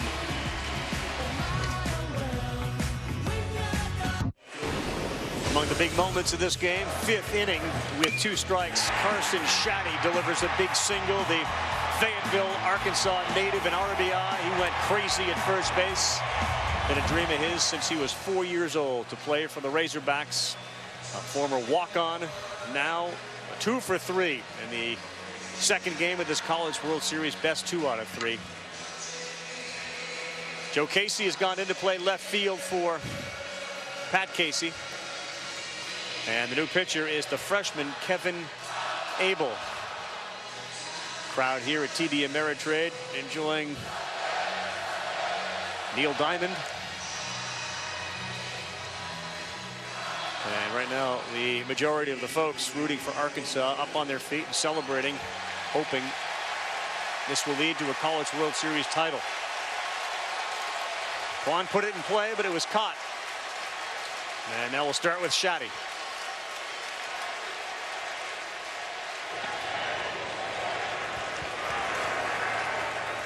Well, we thought this is a guy that would start game 3 for Oregon State if ultimately they would get to that point. But as we talked about earlier, you got to get to that point first. And you worry about tomorrow. If tomorrow gets here, Kevin Abel, they feel, is their best chance to hold this Arkansas lineup where it's at, see if Oregon State can tie it up in the ninth.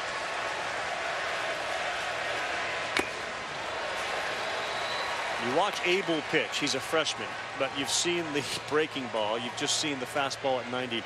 Everything about Kevin Abel says pitcher. The way he looks, the way he handles himself, and the repertoire that he brings to a stage like this as a freshman. Ball. That's filthy. Eddie, we had talked about this when we saw Abel the first time. That curveball is so good that sometimes it's hard for umpires to call it. You just don't see too many like this. 2-1 to Shaddy. Changeup. That was a changeup. So we've seen 3 what looked like plus pitches. Yes. And the velocity is only going to continue to grow.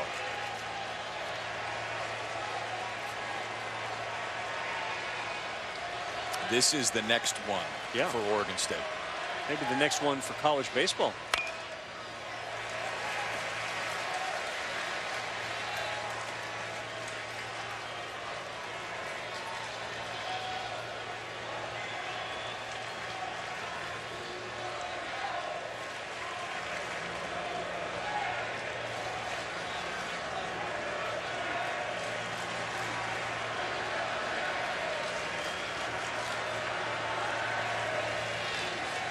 Shaddy's big RBI came with 2 strikes. Oh, see you later.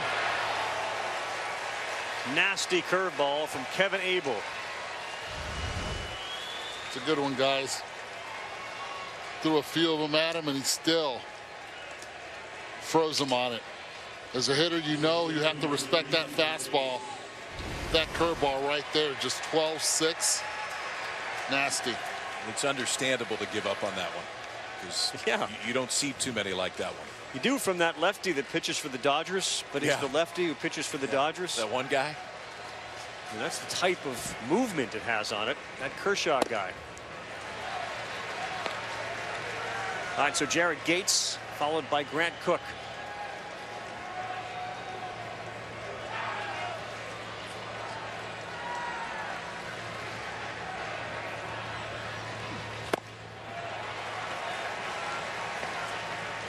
As a hitter, Eddie, assuming we're going to see this guy for a while, what is your approach?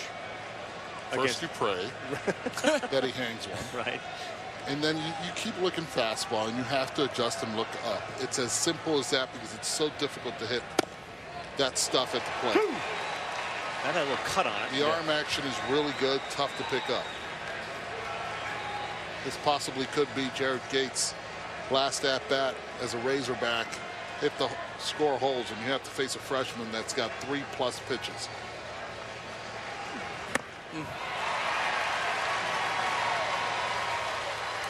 10th strikeout for Arkansas tonight. Abel picks up 2 quickies. SportsCenter follows Cubs and the Dodgers. Stan and Neil will have the update. The Angels and Red Sox. Red Sox led that game 6-zip. Angels tied it at 6. LeBron's 15th NBA season.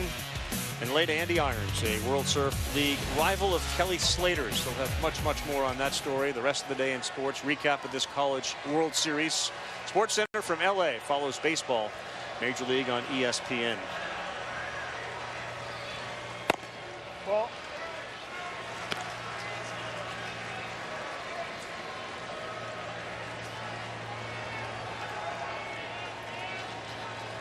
Eight, 9, and 1.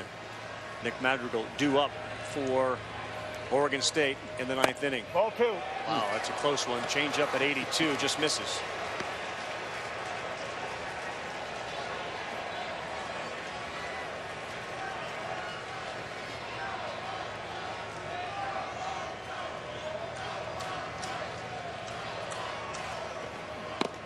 Paints with a fastball at 91, 2-1.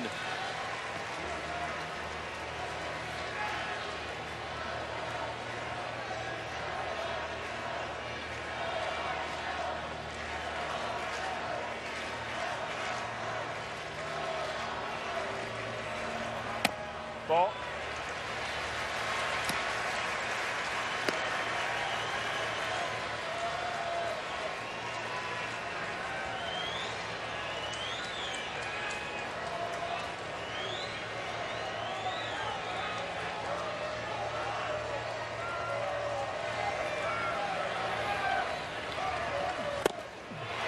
Again, a little cut on that fastball. Yeah. And now it's 3-2. Kevin Abel looking to come on here in the 8th. Strikeout Shaddy, strikeout Gates, and now he tries to finish off Cook.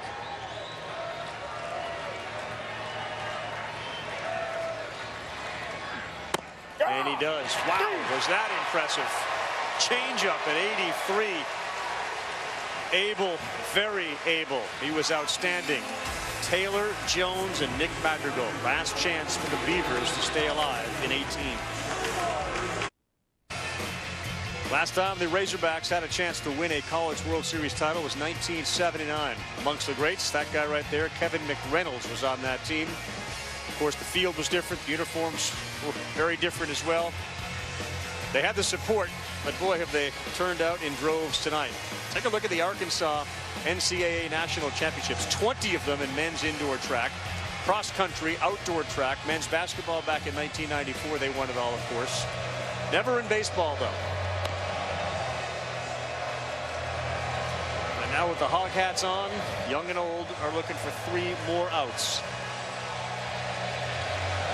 I'm not sure I've seen a more impressive freshman pitcher ever than what Kevin Abel just showed us and what he has shown us here at the College World Series. That was poise and perfection. And for Abel, that's now 12 innings in the College World Series, 13 strikeouts, and he's looked in total control the entire time. Kid may lead the country in strikeouts next year as a sophomore. I mean, it is real stuff. Arkansas the last 2 nights have struck out 27 times. They've been out hit. They're 3 outs away, though, from winning the World Series. So we'll start with Zach Taylor. Matt Cronin came on in the last inning. And this guy on the mound has been really impressive, too. Yes, yesterday, what he did, and so far what he's done in that top of the 8th inning. Let's see if we can continue it here.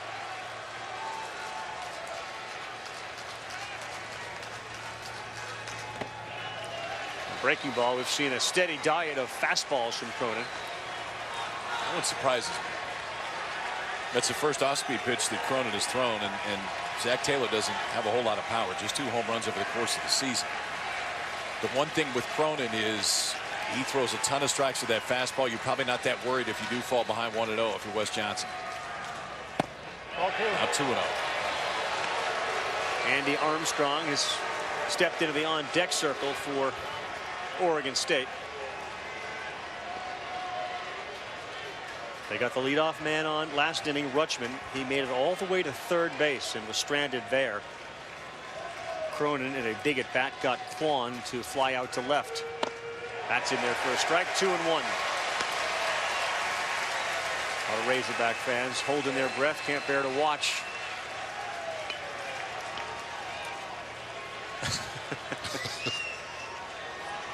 Yep, can't bear to watch. This is what this is about.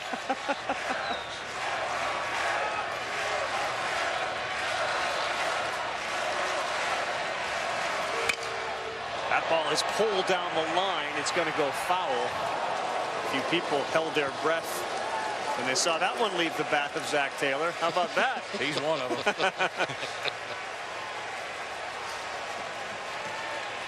And I imagine the folks at Baum Stadium, same thing. Time to elevate. Fastball up right here. There they are.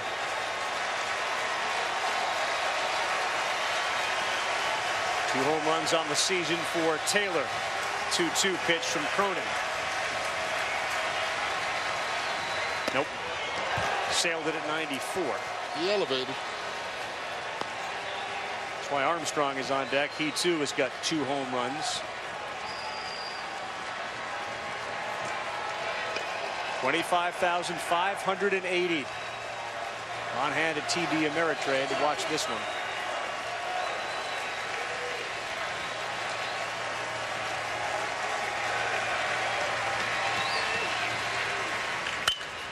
Another one hit well, foul.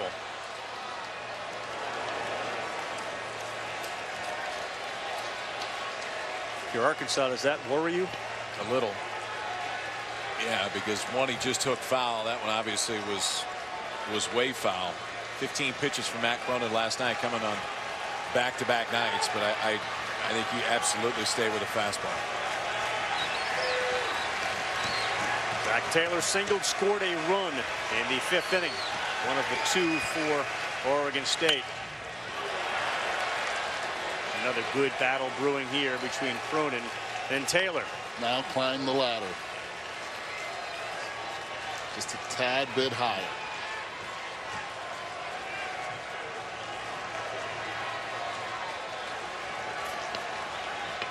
Zach Taylor, the junior, 6'2", 205-pounder out of Sherwood, Oregon.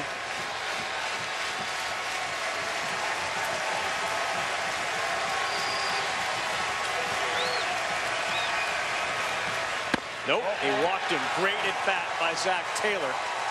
And the leadoff man is aboard. That's huge right there in this situation here. This situation, you know, they did it in the top half of the 8th inning. They will bunt to make sure that they get Madrigal and Cadyn Grenier with a runner in scoring position. That's the game that they have played all season long. Talk about sacrifice bunting. This team has done it a lot. Andy Armstrong mentioned the 2 home runs. Pat Casey's going to send a pinch runner to first base, get Taylor out of the game.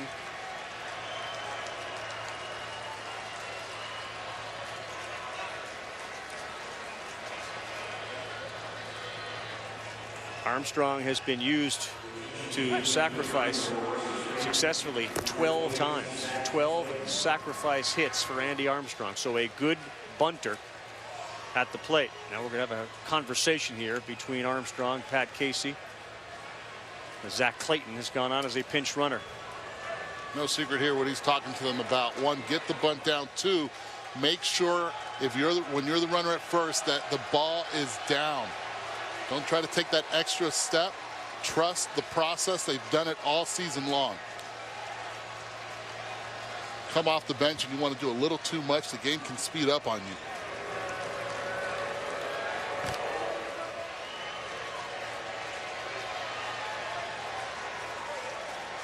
I would say there's a lot of times I don't like the bunt. I do here because of who's coming next. Yeah.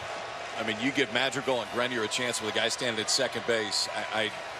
I think you got to do it here. Take your chances on getting them in. Let's see what he does. Popped it straight up and straight back.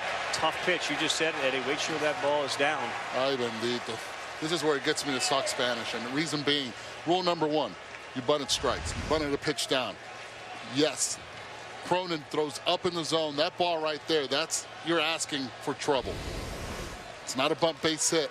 Use your legs and soften that ball. Well, and that's why I'm staying there if I'm Matt Cronin. I'm staying at the upper part of the zone. I'm staying right there to see if you can get another one of those, because we talked about this fastball that really has carry to it. That makes it a little bit tougher to square up and bunt at a downward angle too. Trying it again. Oh, what a job by Armstrong. That's well done. He sure was. He got the job done, kept it fair, advanced the runner to second. Andy Armstrong does his job. And that's a lot of high fives. That wasn't an easy pitch to bunt either. You said it. Stay up. He did stay up, and that ball was up and in. Watch this right here. Keeps that bat head up the entire time, the angle.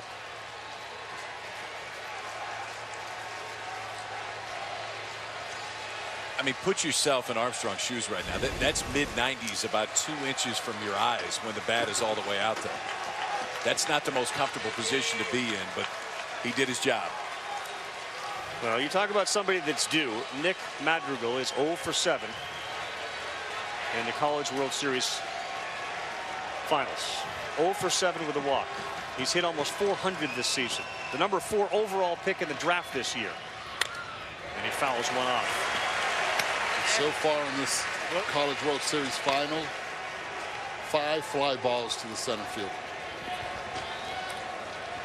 That last fastball, 90 miles an hour from Matt Cronin.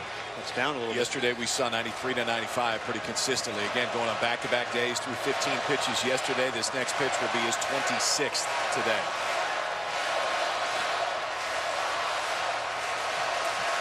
Every year it feels like you get to this point, the closers for these teams trying to win it are on fumes.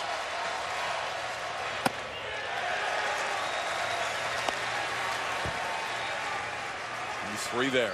This is where Madrigal's really good, going to the right side of the field, hitting ground balls that way, not only moving the runner but driving him in.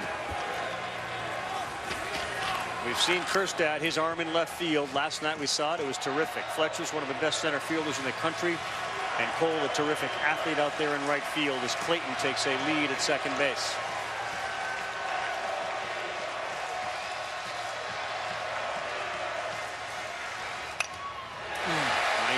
Good pitch. And a good pitch to hit. What a matchup. I mean, you've got one of the best closers in the entire country in Matt Cronin going on back-to-back days. You get the 4th pick of the draft standing at home plate with a single that ties it up for Oregon State. Like, these are the moments you live for. When you're on the mound, when you're at home plate, this is why you play.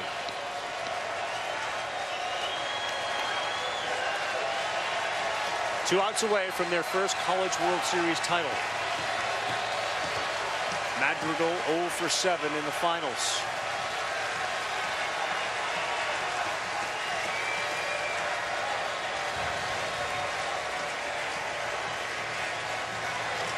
One, two. Nope. 2-2.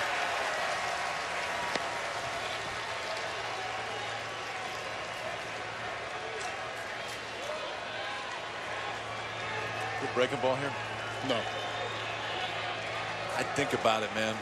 He's only thrown one. I know he's only thrown one. 28 pitches. I get it. One, and you want to throw one here now? I don't think so. It's a good breaking ball now. I know that the fastball plays up, but the reality is the velocity on the fastball is a little bit different tonight. The dude standing at home plate is really good.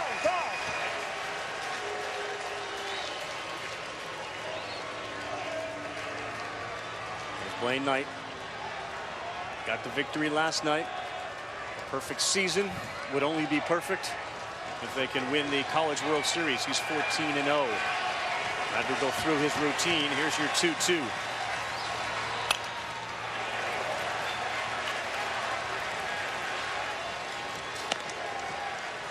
Think about the number of times that Nick Madrigal has swung a baseball bat. Thought about a situation like this. Same with Cronin on the mound.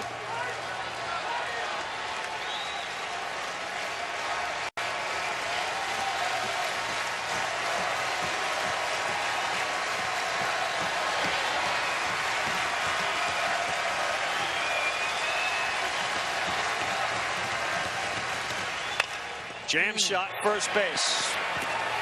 2 down, runner to third. What a spot. What a spot with the fastball. Madrigal, the pitch before, got to one that Matt Cronin wanted to get him on. It was that elevated fastball out of way where you see a lot of guys swing through it. And this one just tied up one of the best hitters in the entire country. That is 92-93 in on the hands. And Matt Cronin is 1 out away from giving Arkansas their first ever national title. The junior from Henderson at 5'11". Cadyn Grenier's got 2 hits. His last 2 times up, both singles. One was a ringing shot against a fastball from Barrett Losky. They are 1 for 8 with runners in scoring position. Strike 1.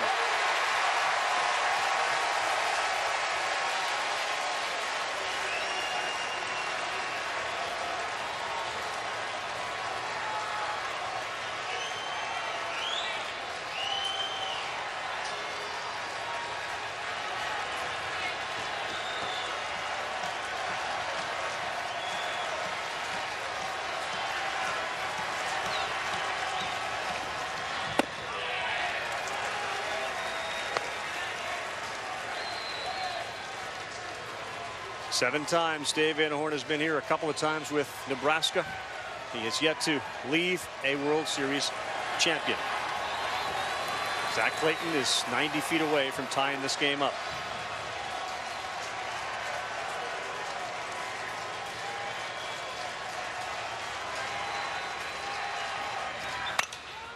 Popped up. Maybe playable. Shaddy's over there. So's Gates. Tough play. Nobody gets it. Wow. An extra life for Cadyn Grenier. 3 guys had a chance at it. Cole, Shaddy, and Gates. Watch Carson Shaddy. He's coming in hard. He wants it. Overruns it. Wants it way too much. As soon as he bumps into Gates, he had no chance at it. Talk about nerves. Oregon State given another lifeline.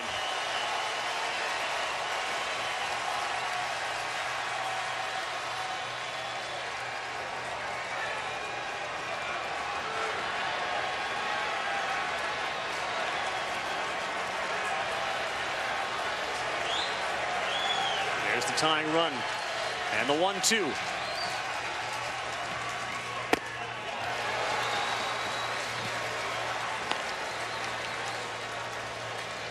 2-2, you got Trevor Larnach on deck. Been a difference maker this entire College World Series offensively for Oregon State. Outfielders playing fairly shallow, especially in right. Cole. 2-2. Out of play. Good pitch, good work. Again, Grenier just fouled off the one that Cronin wants to get you out on.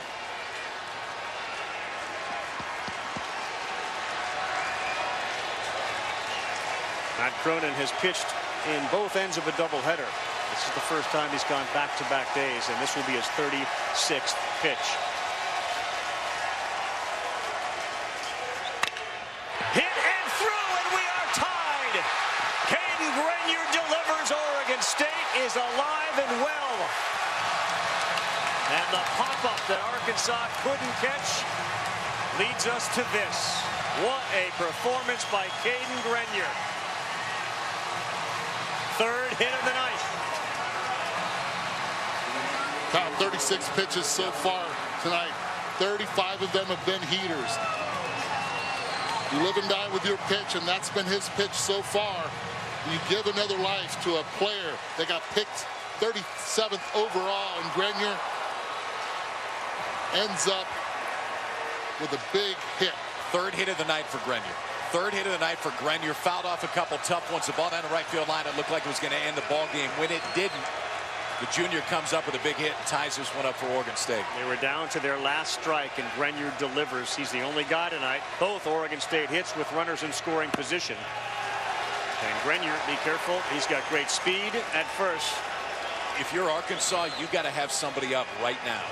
And I'm not saying to get out of this one quite yet, but the reality is, Rav, you said it just a minute ago, Cronin's never gone back-to-back days this year.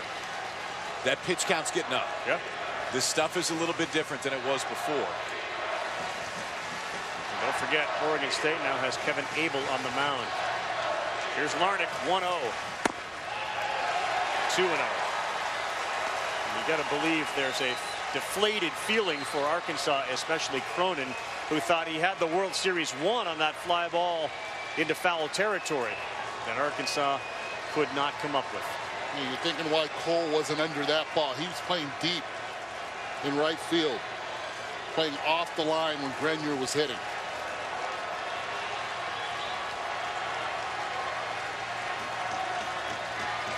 Larnach's 18 homers leads the team. Gets one to hit, drives it to right. This one is deep. This one is gone.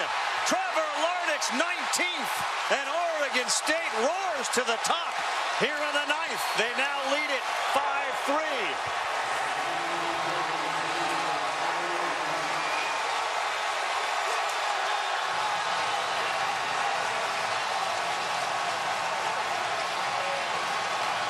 What a comeback. They were down to their last strike. And Larnick lights up the Beavers dugout. Fastball misses location. Cronin definitely fatigued. We see it in velocity. Now we're seeing it in location. And what a swing. The first rounder again coming through big time. Clears his hands. Oh, my. The lineup just doesn't stop. The lineup does not stop. And for Larnick right there, it's a fastball inner half. Before that pitch, Matt Cronin had given up 2 home runs this entire season. The 3rd home run has given Oregon State the lead here tonight. Think about the guys that you expect to come through for Oregon State. Larnick, home run. Rutschman, home run. Arkansas's bullpen is in trouble tomorrow night, given how many pitches Cronin has thrown here. They did get Lowski out with 22, so he'll be available, but down by 2 with 2 down. Cronin throws to Adley Rutschman. What a seesaw back and forth game we had here in game 2 of this best-of-3 College World Series. Action now is Cody Scroggins up and throwing the Arkansas bullpen. Rutschman pops it up. Shaddy will get another chance, and this time he'll make the play. Holy cow, the Beavers bounce back. Cadyn Grenier, after giving a lifeline on a pop-up that wasn't caught, he delivers his 3rd hit of the night. And then Trevor Larnick blasts one off. Good look at it, his 19th. And the Beavers are back in business. We're on the verge of a game 3 if Abel can close the door here in the bottom half.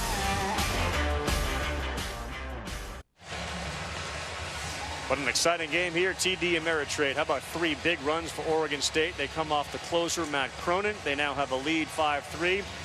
And Arkansas was 1 strike away from winning this. They were 1 pop-out away from claiming their first College World Series title.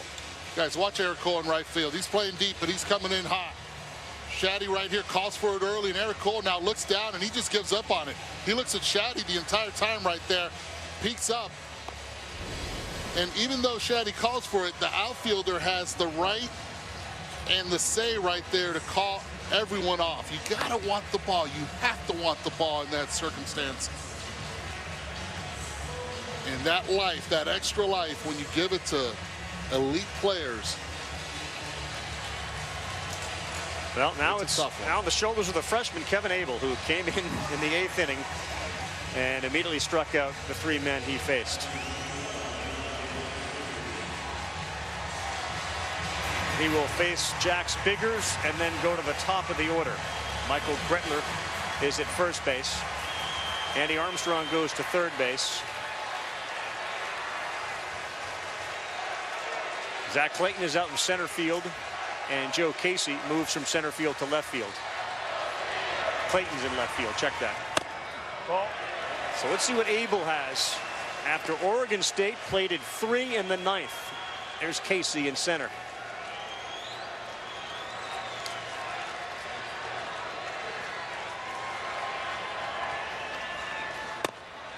Strike 1.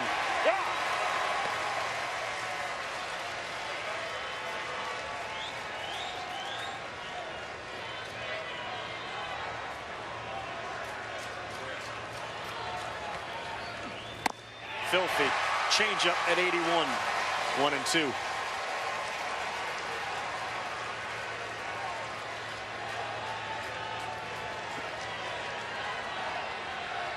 The Oregon State Beaver fans are recognizing how close they are to forcing a game 3.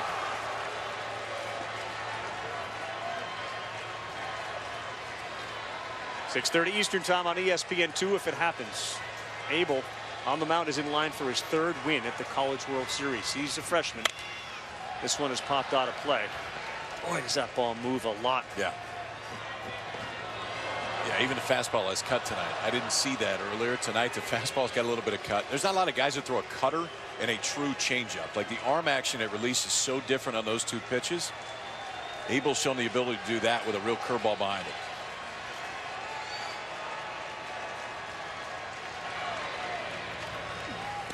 3-2.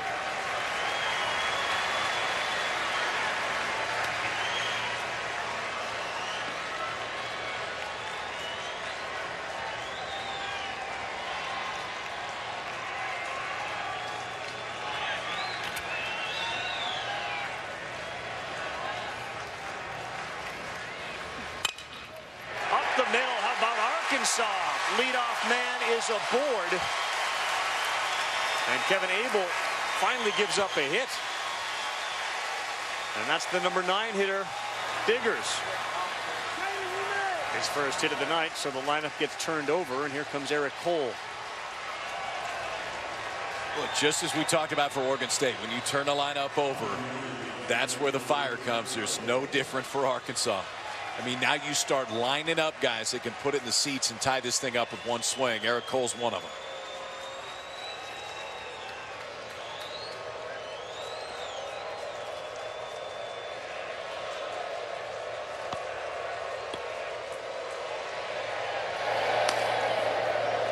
So they warmed Jake Mulholland up, who I thought was going to be in line to maybe start tomorrow night. But again, it may not be it tomorrow night. So you get a win here. Abel, 23 pitches for the freshman. He'll face Cole. Casey Martin will have a chance. And borrowing a double play, Heston Kjerstad. So top of the order in the bottom of the 9th. And they're going to make a change right now. Kevin Abel is going to come out of the game. And they're going to go to the lefty, Jake Mulholland, who will be making his 31st appearance of the season. We're exhausting every weapon we have, which makes all the sense in the world given what's on the line here. But Abel done, and they obviously saw something they didn't like, or perhaps like they took Lowski out with 22 pitches, you get him out with 23. The one thing I think is interesting is you bring Abel into the ballgame in the 8th inning, you don't bring your closer in. Okay, and now when you get to another high leverage situation, now you go back to your closer. I think part of the feeling for Pat Casey is there's a comfort level with each. But Mulholland's been the closer all year. 15 saves for Mulholland, now comes in with a chance. If he gets a 16th save, we'll play for a national title tomorrow. Right. You talked about earlier being top of the lineup. It's going to be a tough road also. You got Cole, Martin, Kjerstad coming up.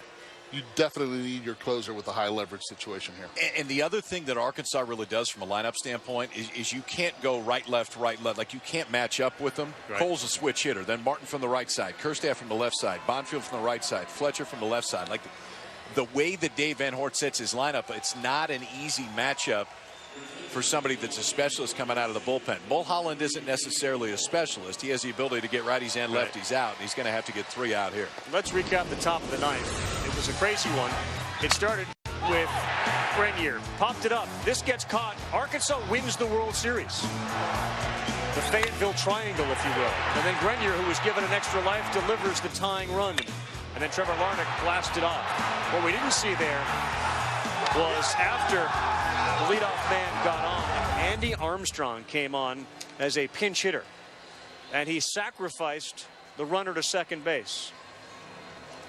That was as big a play as you could have because it allowed Grenier to deliver that RBI single. Then Larnach hit the home run. But the Andy Armstrong bunt in a game like this will get lost. On a tough pitch, too. So now Jake Mulholland, the closer on. All Pac-12 honorable mention this year, but he is the closer for Oregon State, and they're comfortable with him in the ball game. 44 innings, 41 strikeouts for Mulholland this year. Guys, worth pointing out here, too, though, that Mulholland had struggled here in his last time out against Mississippi State, loading the bases in the later part of that game. Pat Casey said he saw a little bit of doubt creep into Mulholland's head, something that he said he hadn't seen from Mulholland. Had a conversation with him after that game. They felt good about it, but certainly something to keep in mind here. To Laura's point, I think that's why we saw Abel in the 8th. Is some level of doubt with Mulholland coming in that situation. Now you're bringing him in maybe a tighter situation. First couple of pitches will be key to see how he does. First, Eric Cole.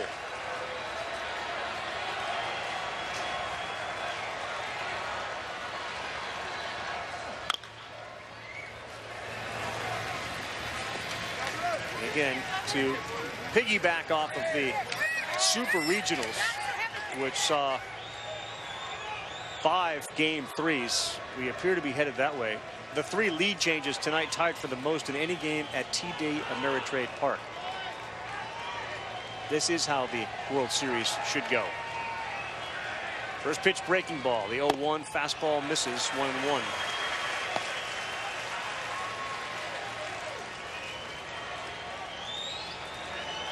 There is nobody warming in the Arkansas bullpen. I can't imagine that Cronin would come back out if they were to tie it. No, I have to think if you tie this ball game, you're going to see some kids sprinting down to that Arkansas bullpen real quick.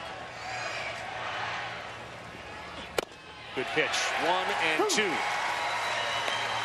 Because part of it is you don't want to heat anybody up. Right. If you're not going to play extra innings, because you may need everybody tomorrow if you're Arkansas. Isaiah Campbell, the assumed starter in game 3 for Arkansas if we play it. I don't know who that is for Oregon State. There's Cronin. Cole. Good pitch, and he's gone. 1 down here in the bottom of the 9th.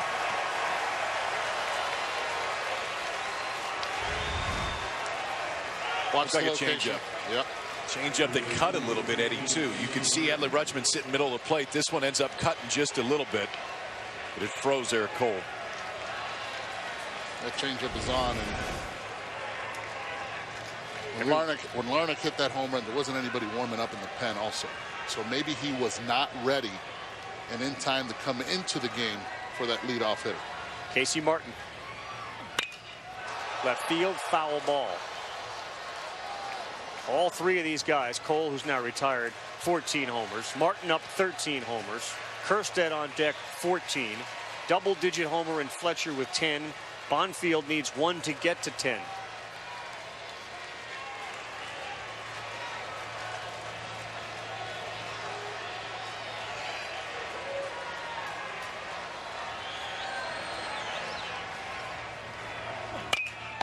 Whoa, what a play by Mulholland, who goes to Madrigal the first. He's out. Double play.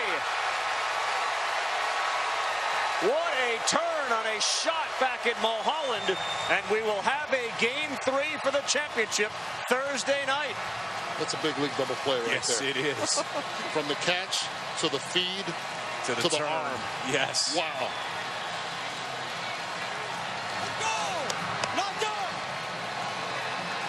Arkansas and their fans shocked. Clutch baseball from Oregon State. And they are feeling really good about themselves right now. Mulholland fields it. He fires to Madrigal, and there was no doubt about it. Even though Martin, with all his speed, dove headfirst into first. If it's on the bare hand side, there's no way he gloves it. It goes straight to the glove side. Mulholland drops the glove, strike to Madrigal, strong throw to first, and we play on.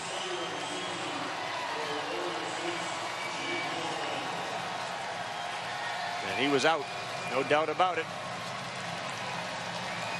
There's Quan and his hamstrings. Easy, big fella. Oh, easy. That may have hurt a little bit. Yeah, did you see him pull up after? It did. Let's take it easy, but you understand the enthusiasm. Trevor Larnach will give you the player of the game, but tonight it could go to any number of Oregon State Beavers. They were absolutely clutch. The Capital One player of the game is number 11, who blasted his 19th home run. I think he had the baseball in his hand. And tonight felt like the greatest show on dirt.